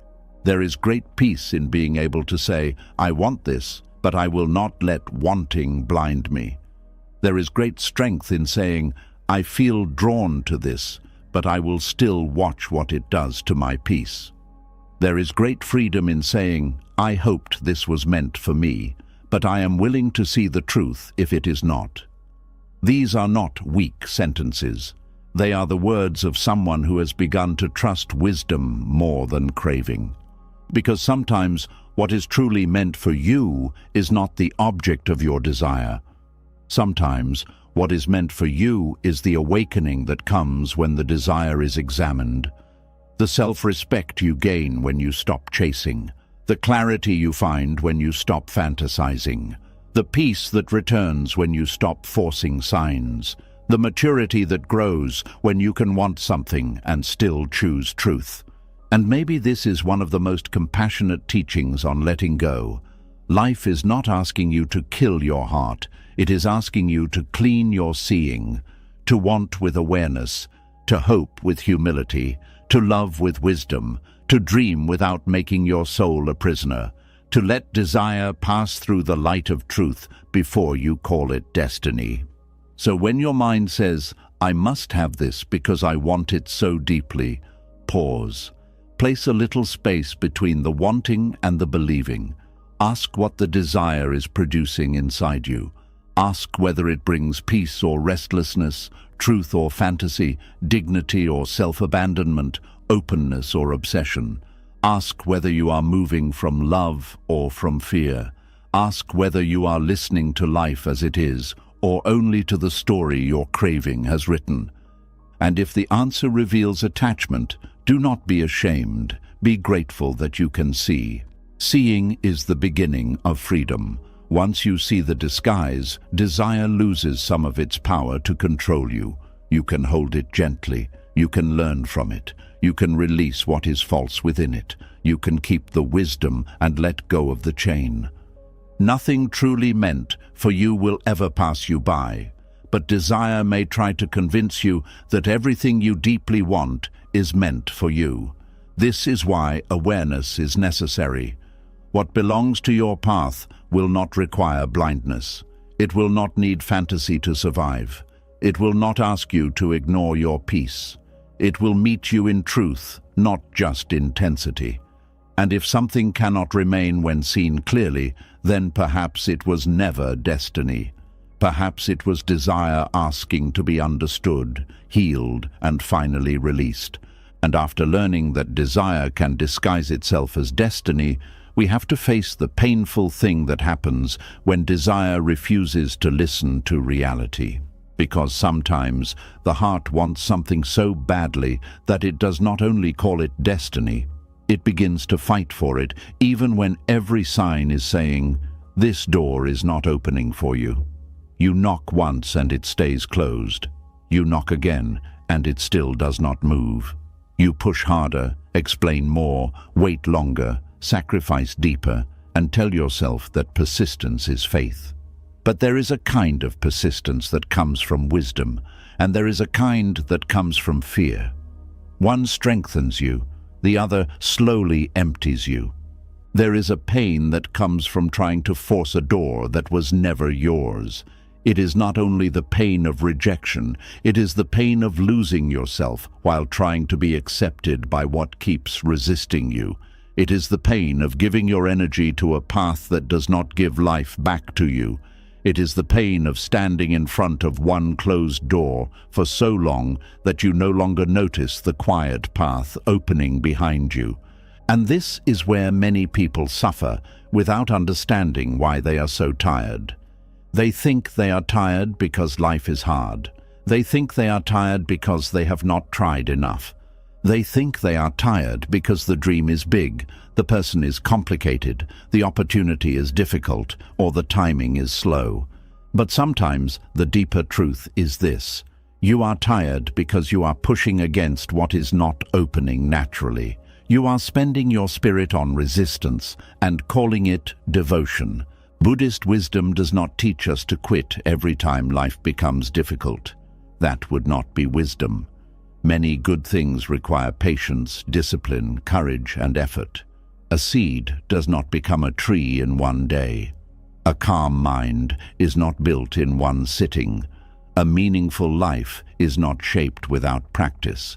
But there is a difference between effort that meets growth and effort that meets constant resistance. There is a difference between a path that challenges you and a path that keeps rejecting your presence. There is a difference between a door that needs patience and a wall you keep mistaking for a door. This difference matters because the ego hates to stop pushing. The ego says, if I walk away now, it means I failed. It says, if I stop trying, it means they won. It says, if this does not open, then all my effort was wasted. But Buddhist wisdom asks us to see more clearly. Walking away from what is not aligned is not always failure. Sometimes it is the first honest decision you have made in a long time. Sometimes the wasted life is not the life that stops forcing. It is the life that keeps pushing because it is too proud, too afraid, or too attached to admit that the path has already ended. Forcing a door can take many forms. It can look like chasing a person who keeps giving you confusion instead of care. It can look like applying all your strength to a dream that no longer matches your inner truth. It can look like begging for a place in spaces that keep making you feel small. It can look like trying to prove your worth to people who are committed to misunderstanding you. It can look like staying in a situation because you have already invested so much time, even though your spirit has been quietly saying, "This is not home anymore." And the danger is that forcing does not always feel wrong at first. In the beginning, it can feel heroic, it can feel passionate, it can feel like dedication.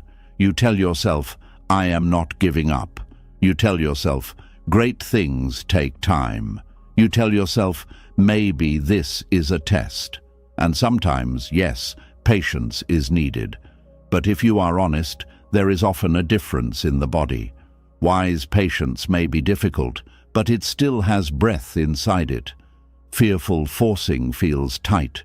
It feels frantic. It feels like your whole peace depends on one thing finally changing. When you are forcing a door that was never yours, your self-worth begins to suffer quietly. At first, you may not notice it. You may only think, "I need to try harder." But after a while, the repeated resistance begins to speak to your identity.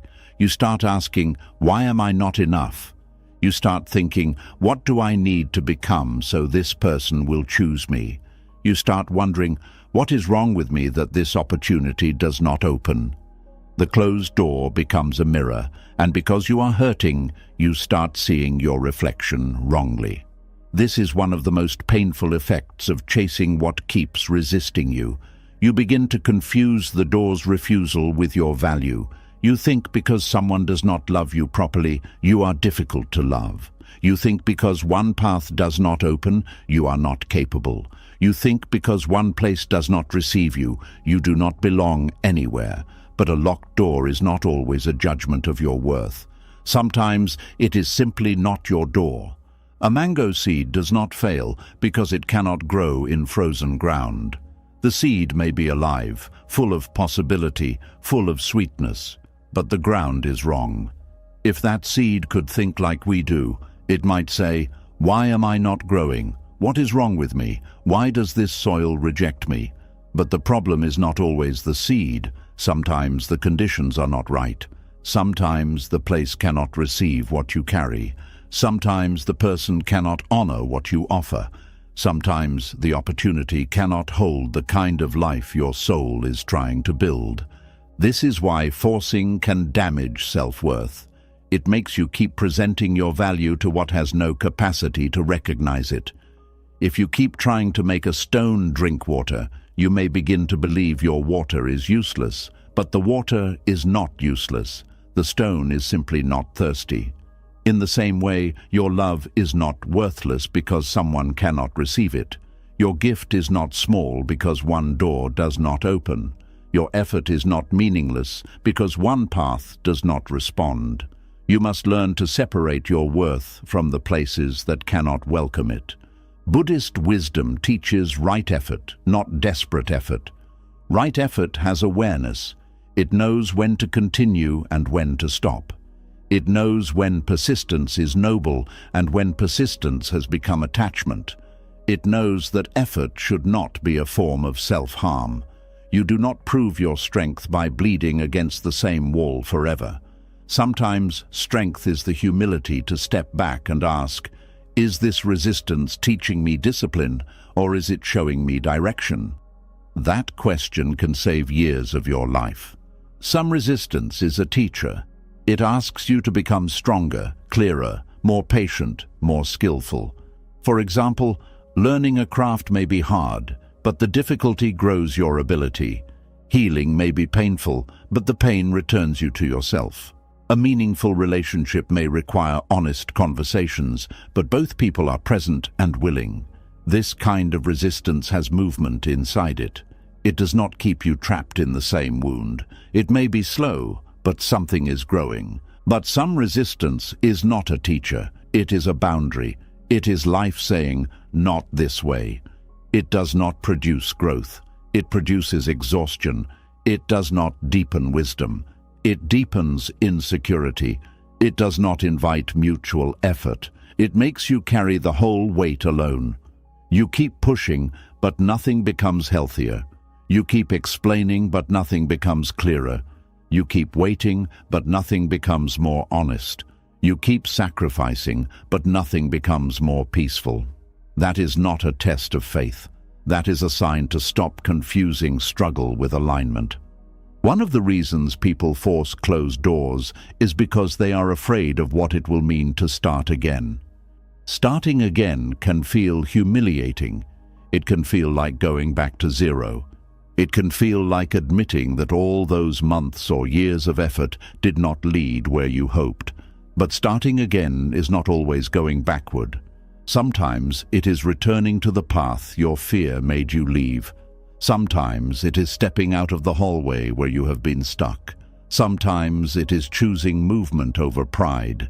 There is a hidden pride in forcing. It says, this must work because I chose it. It says, this must be mine because I invested in it. It says, this must open because I have suffered too much for it not to. But life does not always reward suffering with the outcome we demand. Suffering alone does not make a path right. Time invested does not always mean you should continue. Pain endured does not always mean the thing is sacred.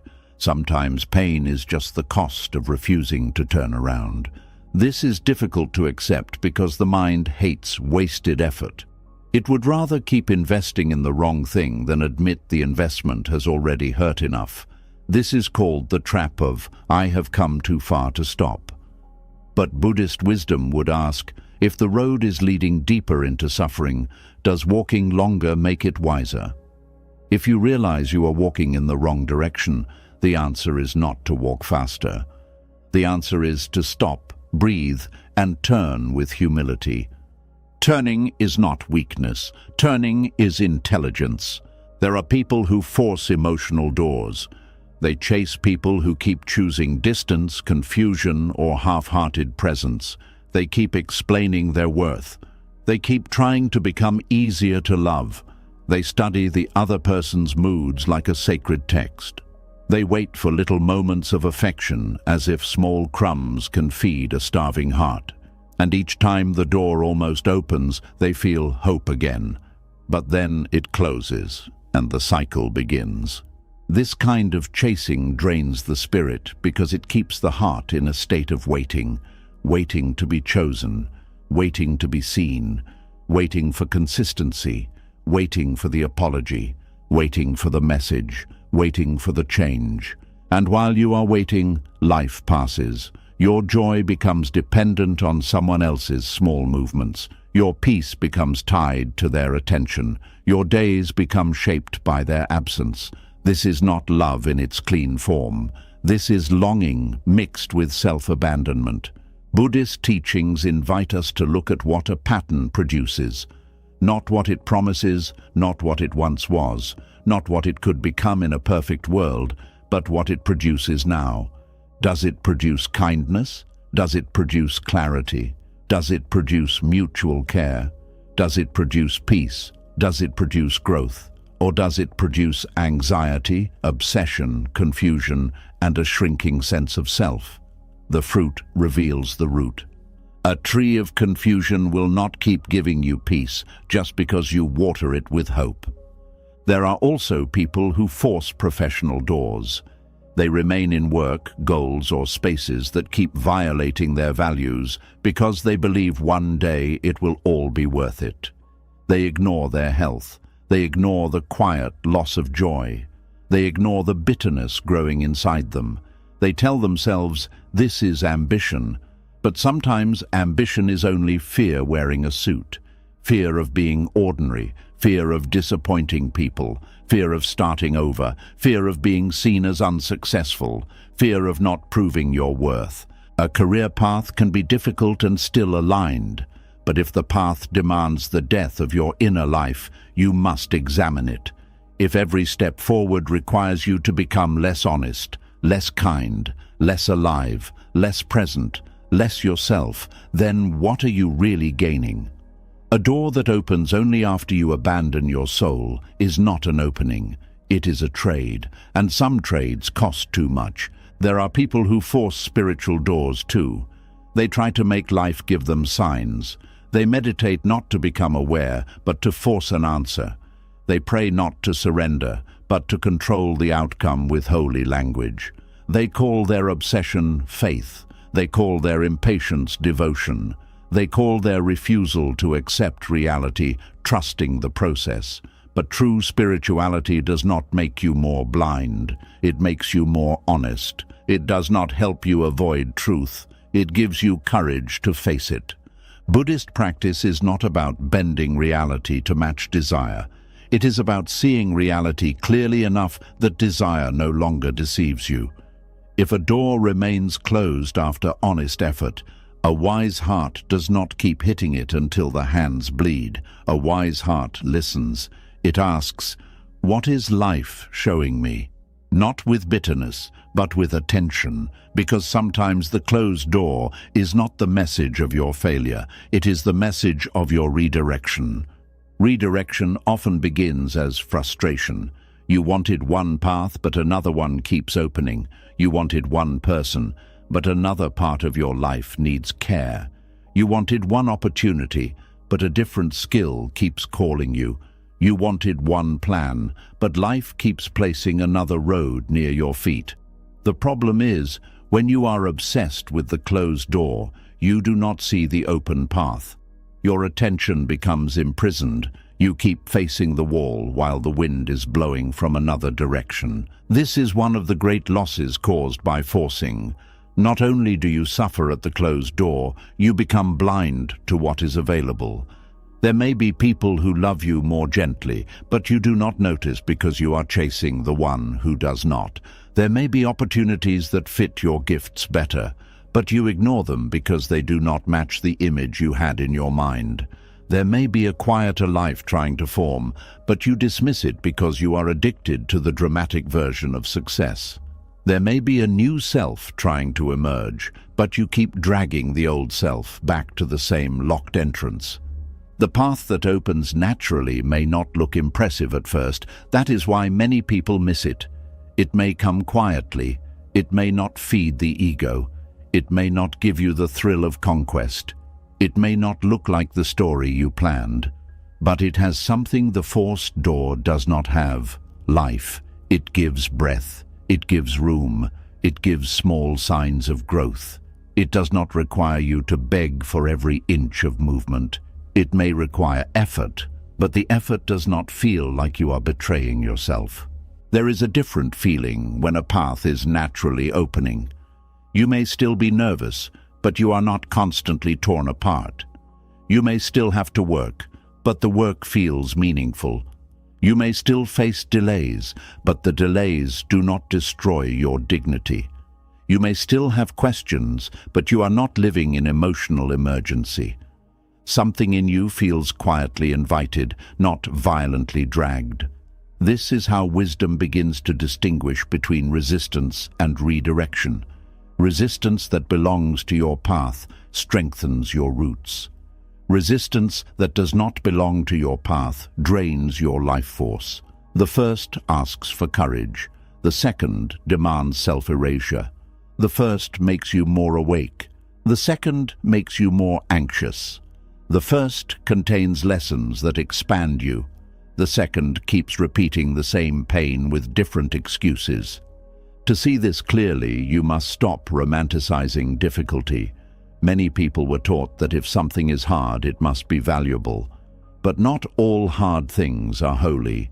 Some things are hard because they are wrong for you.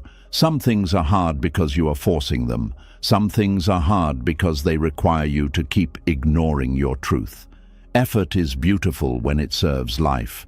Effort becomes suffering when it serves attachment. Buddhism teaches the middle path, and this applies here too. The middle path is not laziness, and it is not obsession. It is not giving up at the first discomfort, and it is not destroying yourself to prove devotion.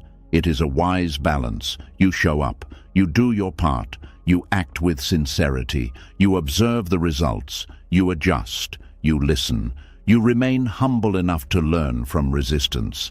You do not turn your desire into a god. There is freedom in saying, I can try, but I do not have to force. There is freedom in saying, I can knock, but I do not have to break myself at the door. There is freedom in saying, I can love, but I do not have to beg. There is freedom in saying, I can want this, but I will not let wanting blind me to what is true. These are the sentences of someone who is beginning to live from self-respect instead of panic. Self-respect is one of the first things forcing takes from you. It rarely disappears all at once. It leaves in small moments. The moment you explain yourself to someone who has already decided not to understand. The moment you accept less than you need because you are afraid to lose the little you have. The moment you say yes while your whole body says no. The moment you keep waiting for a door that has shown you again and again that it is not opening. Each small betrayal teaches the mind, my peace matters less than this outcome. But every time you stop forcing, you teach yourself a new message. My peace matters. My dignity matters. My energy is sacred. My life is not meant to be spent begging at closed doors. This is not arrogance. This is wisdom. A person with self-respect does not demand that every door open. They simply refuse to measure their worth by the doors that stay closed. Some doors are closed because they are not for your season. Some because they are not for your character. Some because they would trap you. Some because they belong to someone else. Some because you are meant to grow elsewhere. Some because what you wanted would have fed your ego but starved your soul. Some because life is trying to teach you that your path is wider than the one thing you keep staring at. This is why surrender becomes necessary. Not surrender as defeat, but surrender as clarity. Defeat says, I am stopping because I am worthless. Surrender says, I am stopping because I am listening. Defeat collapses. Surrender releases. Defeat is filled with shame. Surrender is filled with quiet strength. When you surrender a forced door, you are not saying, nothing good will happen. You are saying, I am willing to stop demanding that good must come only through this. That willingness opens the mind. It loosens the heart. It allows life to surprise you. It helps you notice what your attachment made invisible. You may begin to see that another path has been waiting quietly. Another friendship, another opportunity, another rhythm, another way to use your gifts, another kind of love, another version of success, another piece you would have missed if the old door had opened. And sometimes life does not show you the next path immediately, because first it must heal the damage caused by forcing. You may need time to rest. You may need time to remember who you were before the chase. You may need time to recover your confidence. You may need time to stop seeing every closed door as proof that you are not enough. This pause is not wasted. It is repair. It is the soul gathering itself back from places where it was scattered. During this pause, the mind may become restless. It may say, "What now?" It may tempt you to run back to the closed door simply because it is familiar. But familiarity is not the same as destiny. Sometimes the old door feels comfortable because you know how to suffer there. You know the rhythm of waiting. You know the language of disappointment. You know the small hope after the big pain. Freedom feels strange because it has no old script. But strange does not mean wrong. It may mean new. This is where mindfulness helps again. It keeps you from returning to a closed door just because silence feels uncomfortable. It teaches you to sit with the ache without obeying it. It teaches you to notice the urge to force and ask, what am I trying not to feel? Often, forcing is a way to avoid grief. If you keep trying, you do not have to mourn. If you keep hoping, you do not have to accept. If you keep pushing, you do not have to stand in the empty space and admit that something may be over. But grief avoided becomes suffering extended. Acceptance is painful in the beginning, but it is cleaner than endless resistance. Acceptance does not mean you like what happened. It means you stop arguing with what is already clear.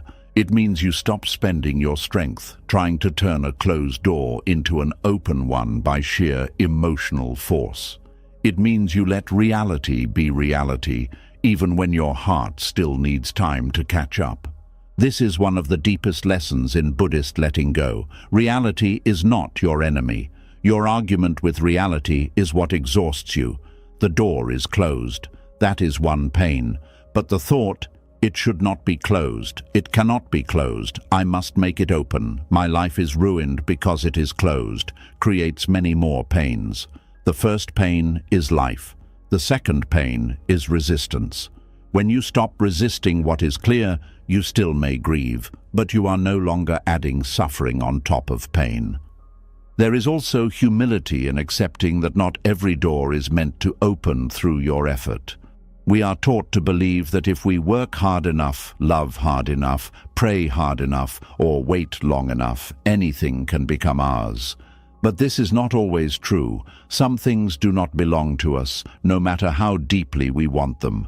Some people will not choose us, no matter how much love we offer. Some paths will not fit us, no matter how much discipline we bring.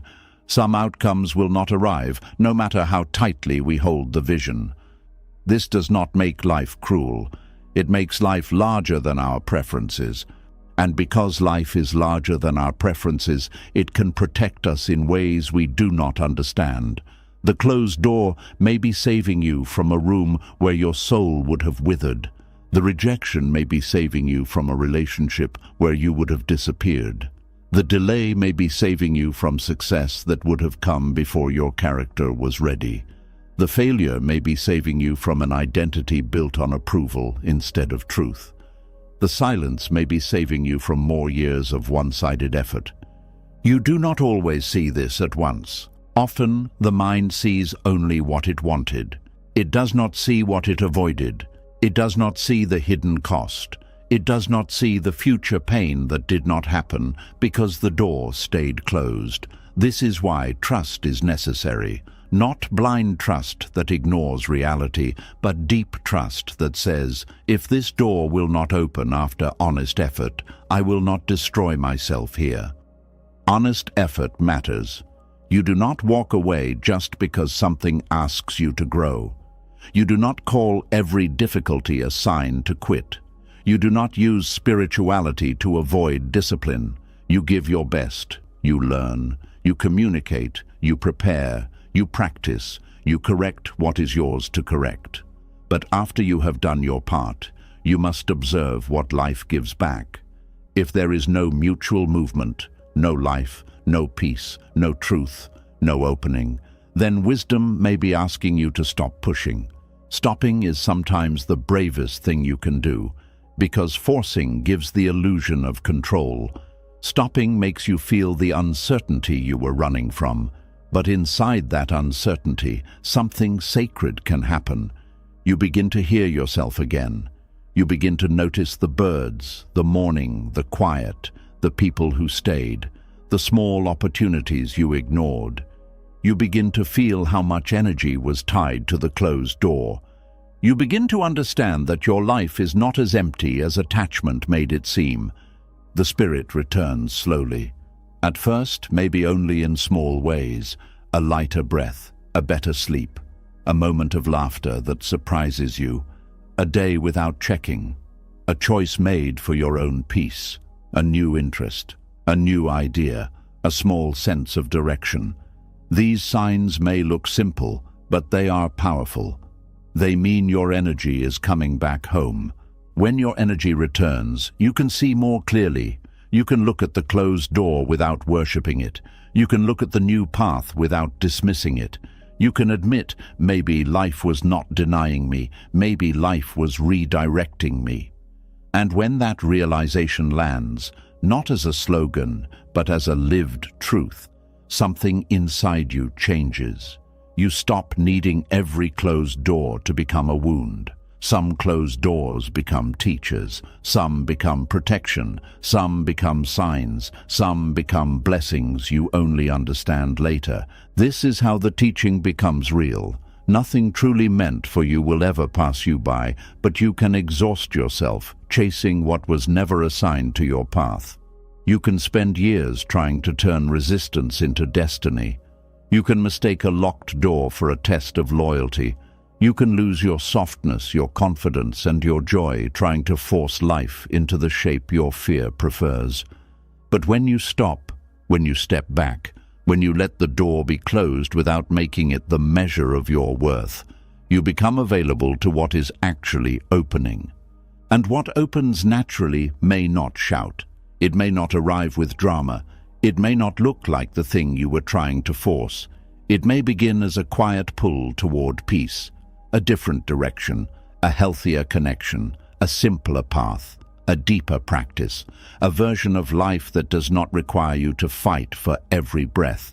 Do not ignore it because it does not look like your old desire. Sometimes the path meant for you feels unfamiliar because you have spent too long struggling at the wrong door. So if you are standing before something that keeps resisting you, pause. Not to give up in bitterness, but to listen with honesty.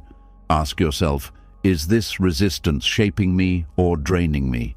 Is this effort bringing wisdom or destroying my peace? Am I being invited to grow, or am I begging to be allowed where I do not belong? What path have I been unable to see because my eyes have been fixed on this one door? Let those questions work gently in you.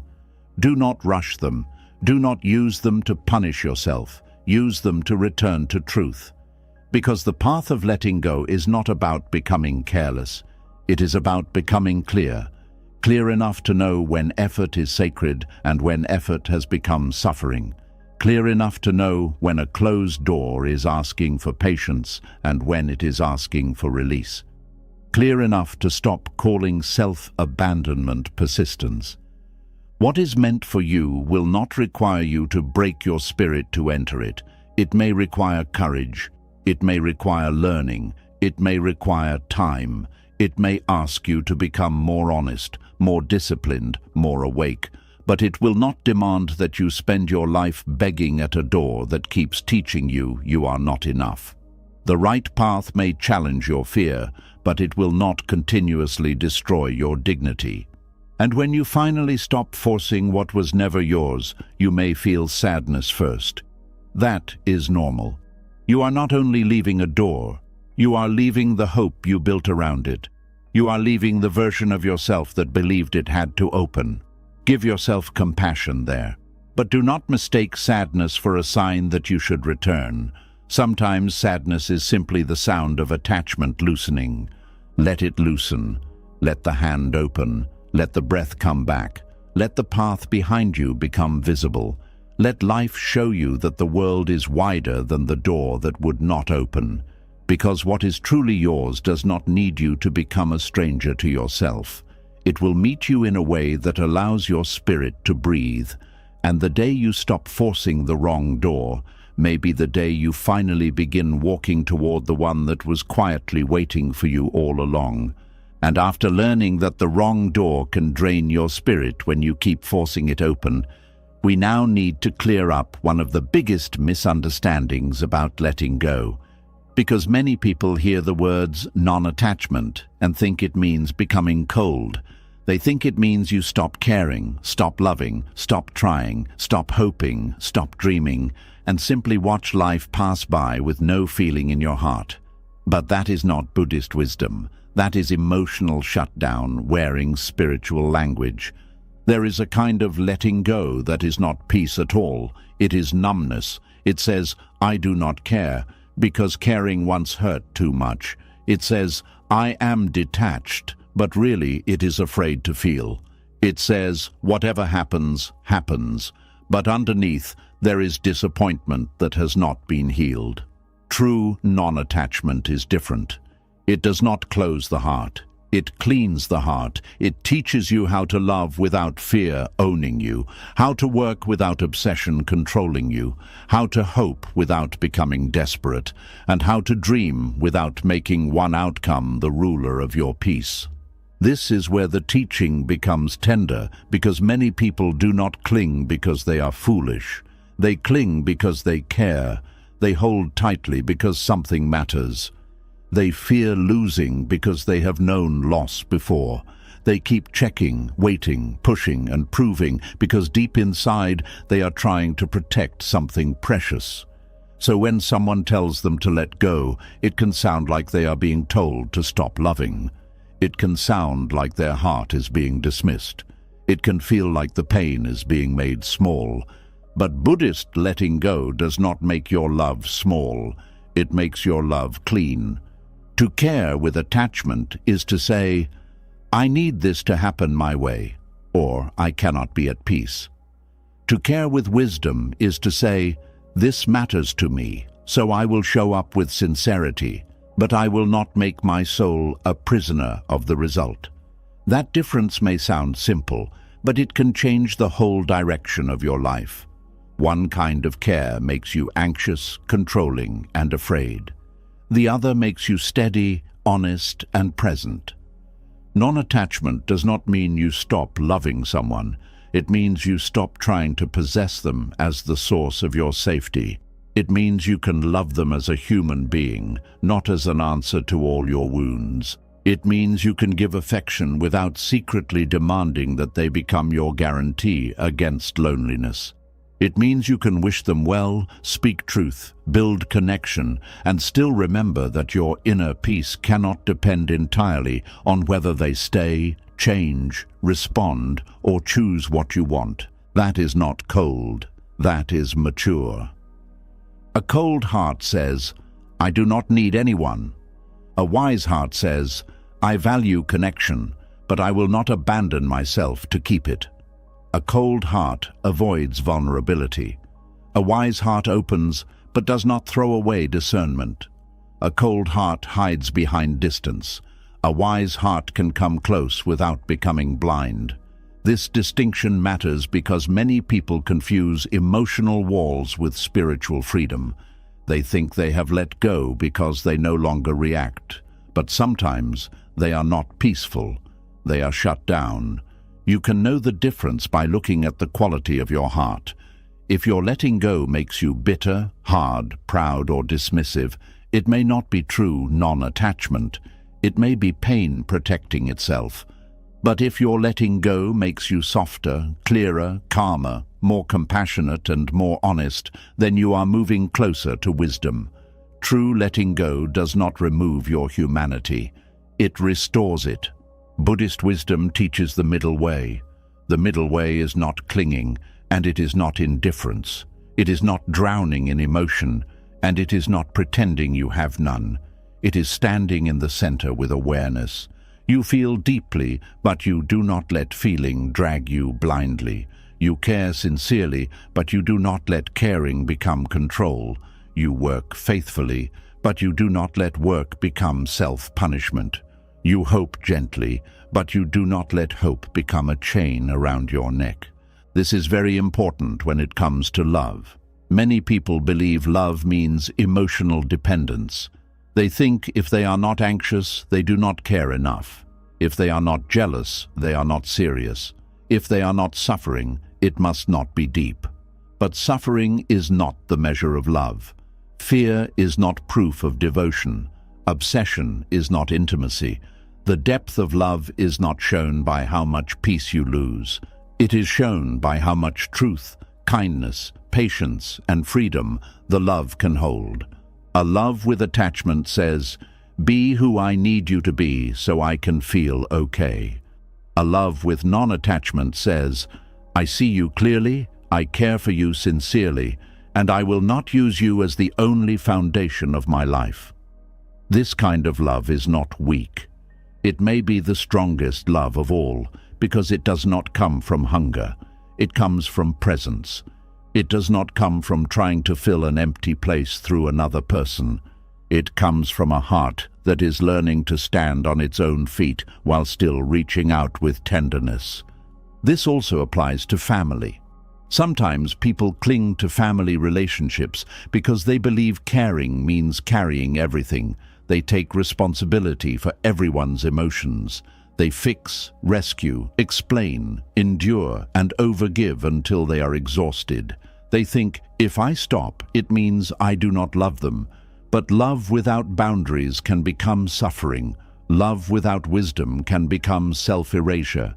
Love without inner balance can teach others to depend on your sacrifice rather than grow in their own responsibility. Non-attachment in family does not mean you stop caring about your parents, children, siblings, or loved ones. It means you stop believing you must control their path to prove your love. You can advise without forcing. You can support without rescuing every consequence. You can care without becoming the emotional ground everyone walks on. You can remain kind while still saying, "This is not mine to carry." That sentence can feel uncomfortable at first, especially if you were taught that love means endless availability. But sometimes, the most loving thing you can do is stop feeding another person's helplessness with your own exhaustion. This is not selfishness, it is clear compassion. Buddhist compassion is not blind giving. It is not letting yourself be drained and calling it virtue. It is not staying in harmful patterns because you are afraid to disappoint someone. True compassion includes wisdom. It asks, does this help or does it deepen suffering? Sometimes giving helps. Sometimes stepping back helps. Sometimes speaking helps. Sometimes silence helps. Sometimes staying helps. Sometimes leaving helps. Compassion without wisdom can become attachment. Wisdom without compassion can become coldness. The path asks for both. The same truth applies to work and ambition. Non-attachment does not mean you stop working toward your goals. It does not mean you become lazy or passive. It does not mean you say, if it is meant for me, it will happen, while doing nothing. That is not surrender. That is avoidance. Buddhist practice teaches right effort. Right effort means you act with care, discipline, and sincerity, but you do not turn the result into the master of your mind. You can work hard and still be unattached. You can build something meaningful and still sleep at night. You can want a good result and still remain whole if the result takes time.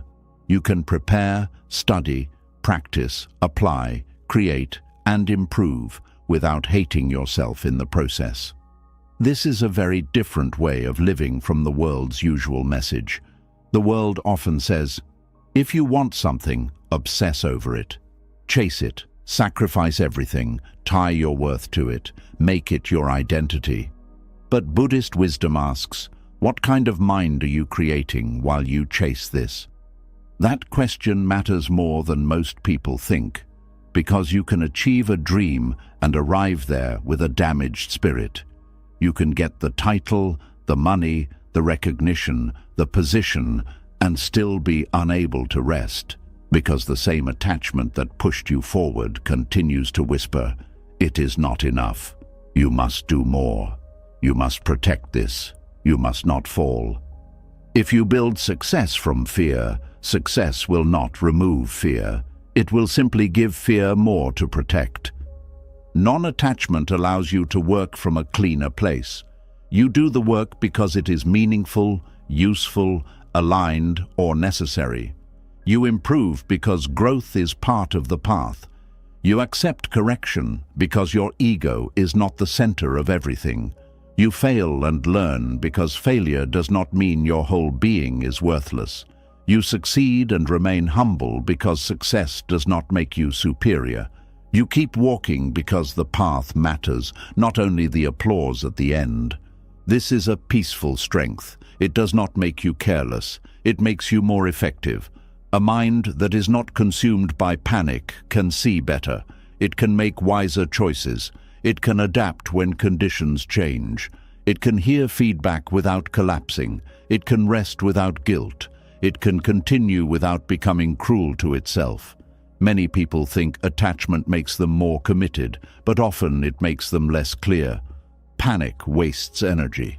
Obsession narrows vision. Fear creates rushed decisions. Non-attachment gives space, and space allows wisdom to enter. Think about an archer. If the archer is shaking with desperation, thinking, "If I miss this shot, I am nothing," the body tightens, the breath becomes rough, and the aim becomes unstable. But if the archer has trained well, breathes steadily, releases the arrow with focus, and accepts that wind, distance, and conditions also play a role, the shot becomes cleaner. Non-attachment is not refusing to aim. It is aiming without turning the target into your entire identity. This is how we should meet life. Aim well, practice well, love well, speak well, choose well. But do not forget that life includes conditions beyond your control. People have their own minds. Opportunities have their own timing. Bodies have their own limits. The world changes. Outcomes depend on many causes. Your job is not to control every cause. Your job is to bring wisdom to the causes you can touch. This brings us to hope. Hope can be beautiful, but it can also become painful when it hardens into demand. A soft hope says, "May this unfold if it is wholesome." A hard hope says, "This must happen, or I cannot be okay." A soft hope keeps the heart open.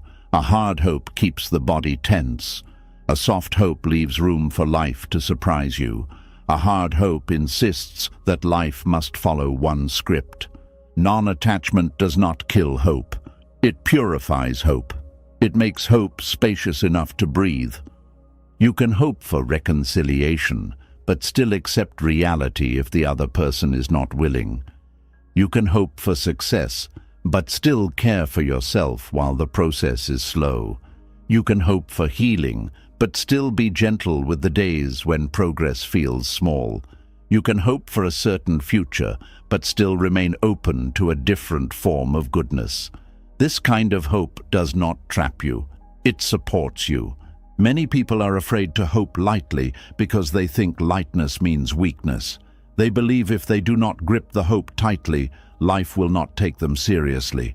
But life is not moved by your tension. Anxiety is not a spiritual payment. Suffering does not force the universe to obey. You do not need to destroy your nervous system to prove that something matters to you. You can care deeply and still breathe. Non-attachment also changes the way you dream. Some people use dreams as escape. They hate their present life, so they build a future in their mind and live there. They say, "One day, everything will be better." But because they are attached to the dream, the present becomes an enemy. Every ordinary day feels like a delay. Every small task feels meaningless. Every moment that is not the dream feels like failure. This makes life heavy because most of life happens in the ordinary moments. A wise dream does not make you despise today. It gives direction to today. It says, "Here is where I am going, and here is what I can practice now." Non-attachment helps you dream without rejecting your current season. You can want growth while still respecting where you are. You can desire more without insulting what you already have. You can move toward the future without abandoning the present. That is a powerful balance. Buddhist teaching brings us again and again to the present moment because the present is the only place where life can actually be lived. Attachment pulls you into a future you are trying to secure or a past you are trying to recover. Non-attachment brings you back here. It says, "This breath, this step, this conversation, this choice, this moment. Not because the future does not matter, but because the future is shaped by how you meet the present.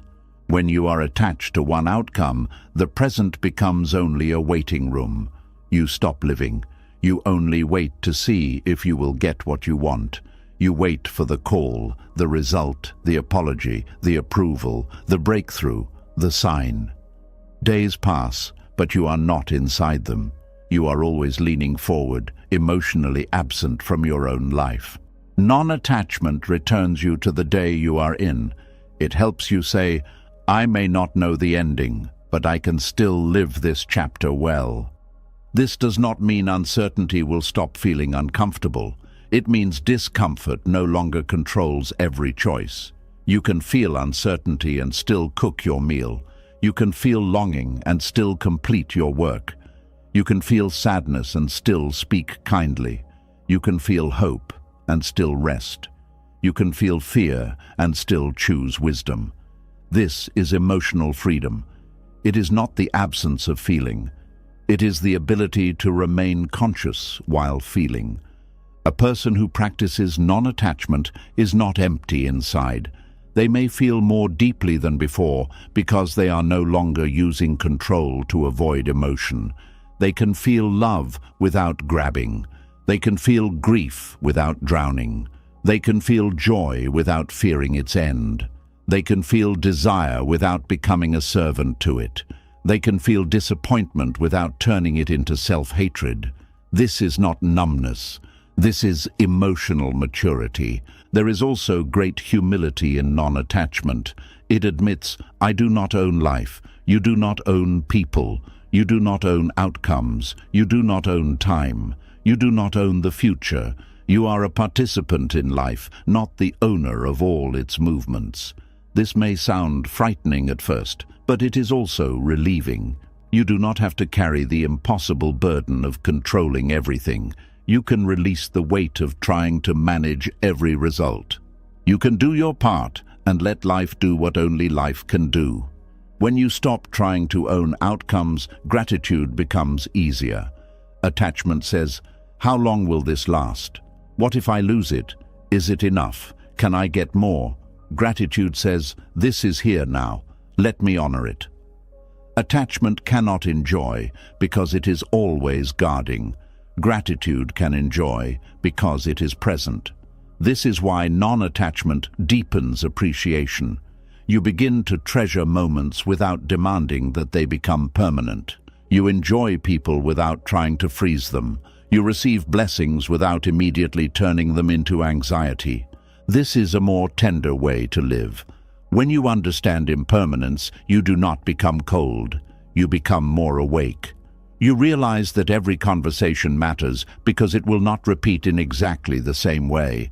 Every season matters because it will change. Every person matters because they are not guaranteed. Every breath matters because it is passing. But instead of gripping, you bow inwardly. You meet life with reverence, not possession. That reverence changes how you handle loss too. If something changes, non-attachment does not prevent grief. It prevents grief from becoming a prison. You may cry, you may miss what was, you may need time. But you do not add the belief that your life is over because one form has passed. You allow pain to move. You trust that the heart can break open without becoming broken forever. You remember that what is real in you is deeper than one ending. This is why non-attachment is closely connected to trust, not shallow trust that says everything will happen exactly as you want. Deeper trust says, whatever happens, I will meet it with awareness. I will not abandon myself. I will not make fear my master. I will continue to grow. This kind of trust is stronger than certainty. Certainty depends on knowing. Trust can stand even when you do not know. And maybe this is what many people are really looking for. They are not only looking for the right person, the right path, the right success, or the right sign. They are looking for a state of being where they no longer feel controlled by every possible outcome. They want to be able to love without panic, wait without suffering, work without self-hatred, and hope without fear tightening around the heart. That state is possible, but it is not found by controlling life. It is found by training the mind. The training begins in small moments. You notice the urge to control, and you breathe before reacting. You notice the need for reassurance, and you offer some kindness to yourself first. You notice the fear of failure, and you return to the work instead of attacking your worth. You notice the mind building a whole future from one moment, and you come back to what is true now. You notice the heart gripping, and you gently open the hand. These small practices may look invisible, but they reshape your inner life. Every time you care without clinging, you weaken the old habit of fear. Every time you act without demanding immediate results, you strengthen patience. Every time you love without possession, you strengthen compassion. Every time you hope without becoming desperate, you strengthen trust. Every time you let a feeling rise and pass without obeying it blindly, you strengthen freedom. The world may not notice this work, but your soul will. There is a quiet power in becoming someone who can hold life gently. You no longer scare away blessings by trying to own them. You no longer miss the present by trying to control the future. You no longer confuse calmness with lack of care. You no longer need suffering to prove love. You no longer need obsession to prove ambition. You no longer need certainty to prove that life is still on your side. This is where the phrase, "nothing truly meant for you will ever pass you by," becomes more peaceful. It stops being a sentence you use to cling. It becomes a sentence that helps you relax. It reminds you that you can show up fully without grasping. You can care without making one outcome your God. You can let life unfold without becoming passive. You can trust without sleeping through your responsibilities. You can love the path while still accepting that the path may change form. Non-attachment teaches you to hold both devotion and openness. Devotion says, "I will bring my heart to this." Openness says, "I will not force this to be what it is not." Devotion says, "I will do my part." Openness says, "I will respect what life reveals." Devotion says, "This matters." Openness says, "My peace does not depend on controlling it." Together they create a life of deep care without emotional bondage. This is the balance many people are missing. They either cling because they care, or they disconnect because they are tired of hurting. But there is another way, a way where the heart stays warm and the hands stay open. A way where you can say, "I love this," and also, "I will not lose myself inside it." A way where you can say, "I want this," and also, "I am willing to be guided by truth." A way where you can say, "I hope this works," and also, "I will remain whole if life chooses another road." That is not weakness, that is freedom. And freedom does not make life meaningless, it makes life more beautiful. Because when you are not using people, dreams, and outcomes to complete you, you can finally meet them as they are. You can enjoy a person without demanding that they carry your entire emotional history. You can work on a dream without making every result a punishment. You can receive a blessing without immediately fearing its disappearance. You can walk through life with less grabbing and more gratitude. This kind of life may feel unfamiliar at first. If you have lived through attachment, peace may seem strange. If you have confused anxiety with love, calmness may feel like emptiness. If you have built your identity on chasing, rest may feel like laziness. If you have always measured your worth through outcomes, non-attachment may feel unsafe. Be patient with yourself. The nervous system needs time to learn that peace is not danger. The heart needs time to learn that love does not have to feel like panic. The mind needs time to learn that not controlling everything does not mean everything will fall apart. You are not becoming careless. You are becoming clearer. You are not losing your passion. You are removing the fear that polluted it. You are not giving up on life. You are giving up the belief that life must obey your exact plan before you can be okay. You are not becoming emotionless. You are becoming spacious enough to let emotions move without letting them rule. So when you hear the word non-attachment, do not picture a heart of stone. Think of a heart like the sky. The sky allows clouds to come and go, but it does not become trapped inside any one cloud. Joy comes, sadness comes, love comes, loss comes, hope comes, fear comes. The sky holds them all, but remains wider than them all. This is the kind of heart Buddhism invites us to cultivate, not empty, vast, not cold, spacious, not passive, awake. And in that spacious heart, you can love more beautifully than before, because you are no longer loving from fear. You can work more wisely than before, because you are no longer working from shame. You can hope more gently than before, because you are no longer hoping from desperation. You can dream more freely than before, because you are no longer asking one dream to prove your worth. This is the peace that does not depend on one outcome. It does not mean outcomes do not matter. It means your soul matters more, your awareness matters more, your character matters more, your ability to remain kind, honest, grounded, and awake matters more. If the outcome comes, you receive it with gratitude. If it changes, you meet the change with courage. If it leaves, you grieve without becoming lost forever. If another door opens, you walk with humility. Nothing truly meant for you will ever pass you by. But the deeper teaching is this: you do not have to hold life with fear to receive what belongs to your path. You can care deeply and still be free. You can love with your whole heart and still keep your center. You can give your best and still release the result. You can hope for something beautiful and still let peace live inside you today. Because letting go was never meant to make you less human. It was meant to make you less afraid.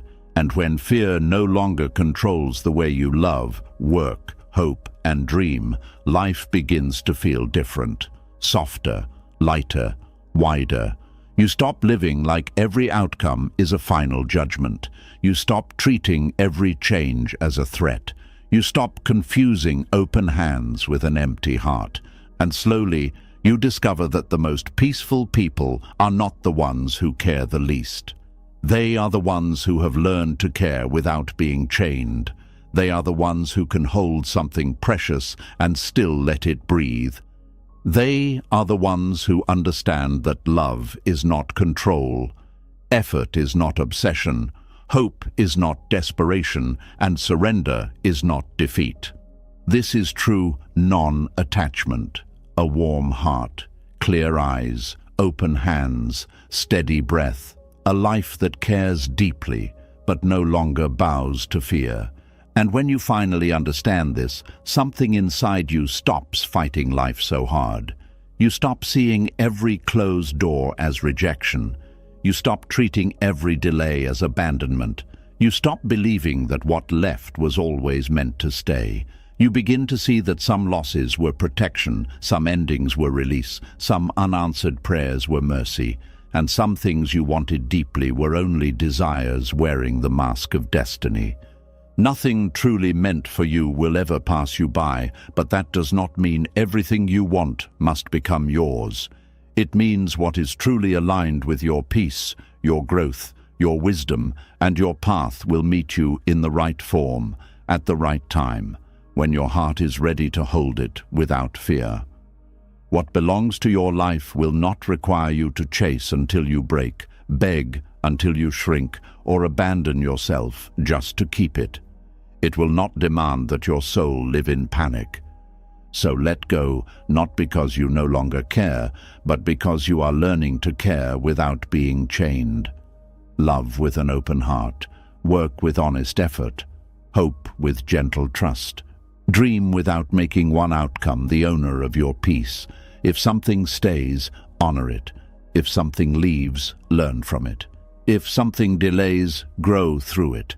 And if something refuses to open, trust that life may be guiding you toward a door your fear has not noticed yet. Tonight, release the grip. Release the need to know everything today. Release the belief that one person, one dream, one chance, or one outcome decides your whole future. What is real for your path cannot be destroyed by distance, rejection, silence, or time. And what misses you was never the final answer. If this message touched something deep in you, leave a comment with the words, "I release what is not mine." Let that be your quiet promise to stop forcing what drains your spirit and start trusting the peace that is trying to find you. And if you want more calm teachings like this to help you let go, heal, and walk through life with a lighter heart, subscribe to the channel and turn on the notification bell. Your next moment of peace may be one lesson away,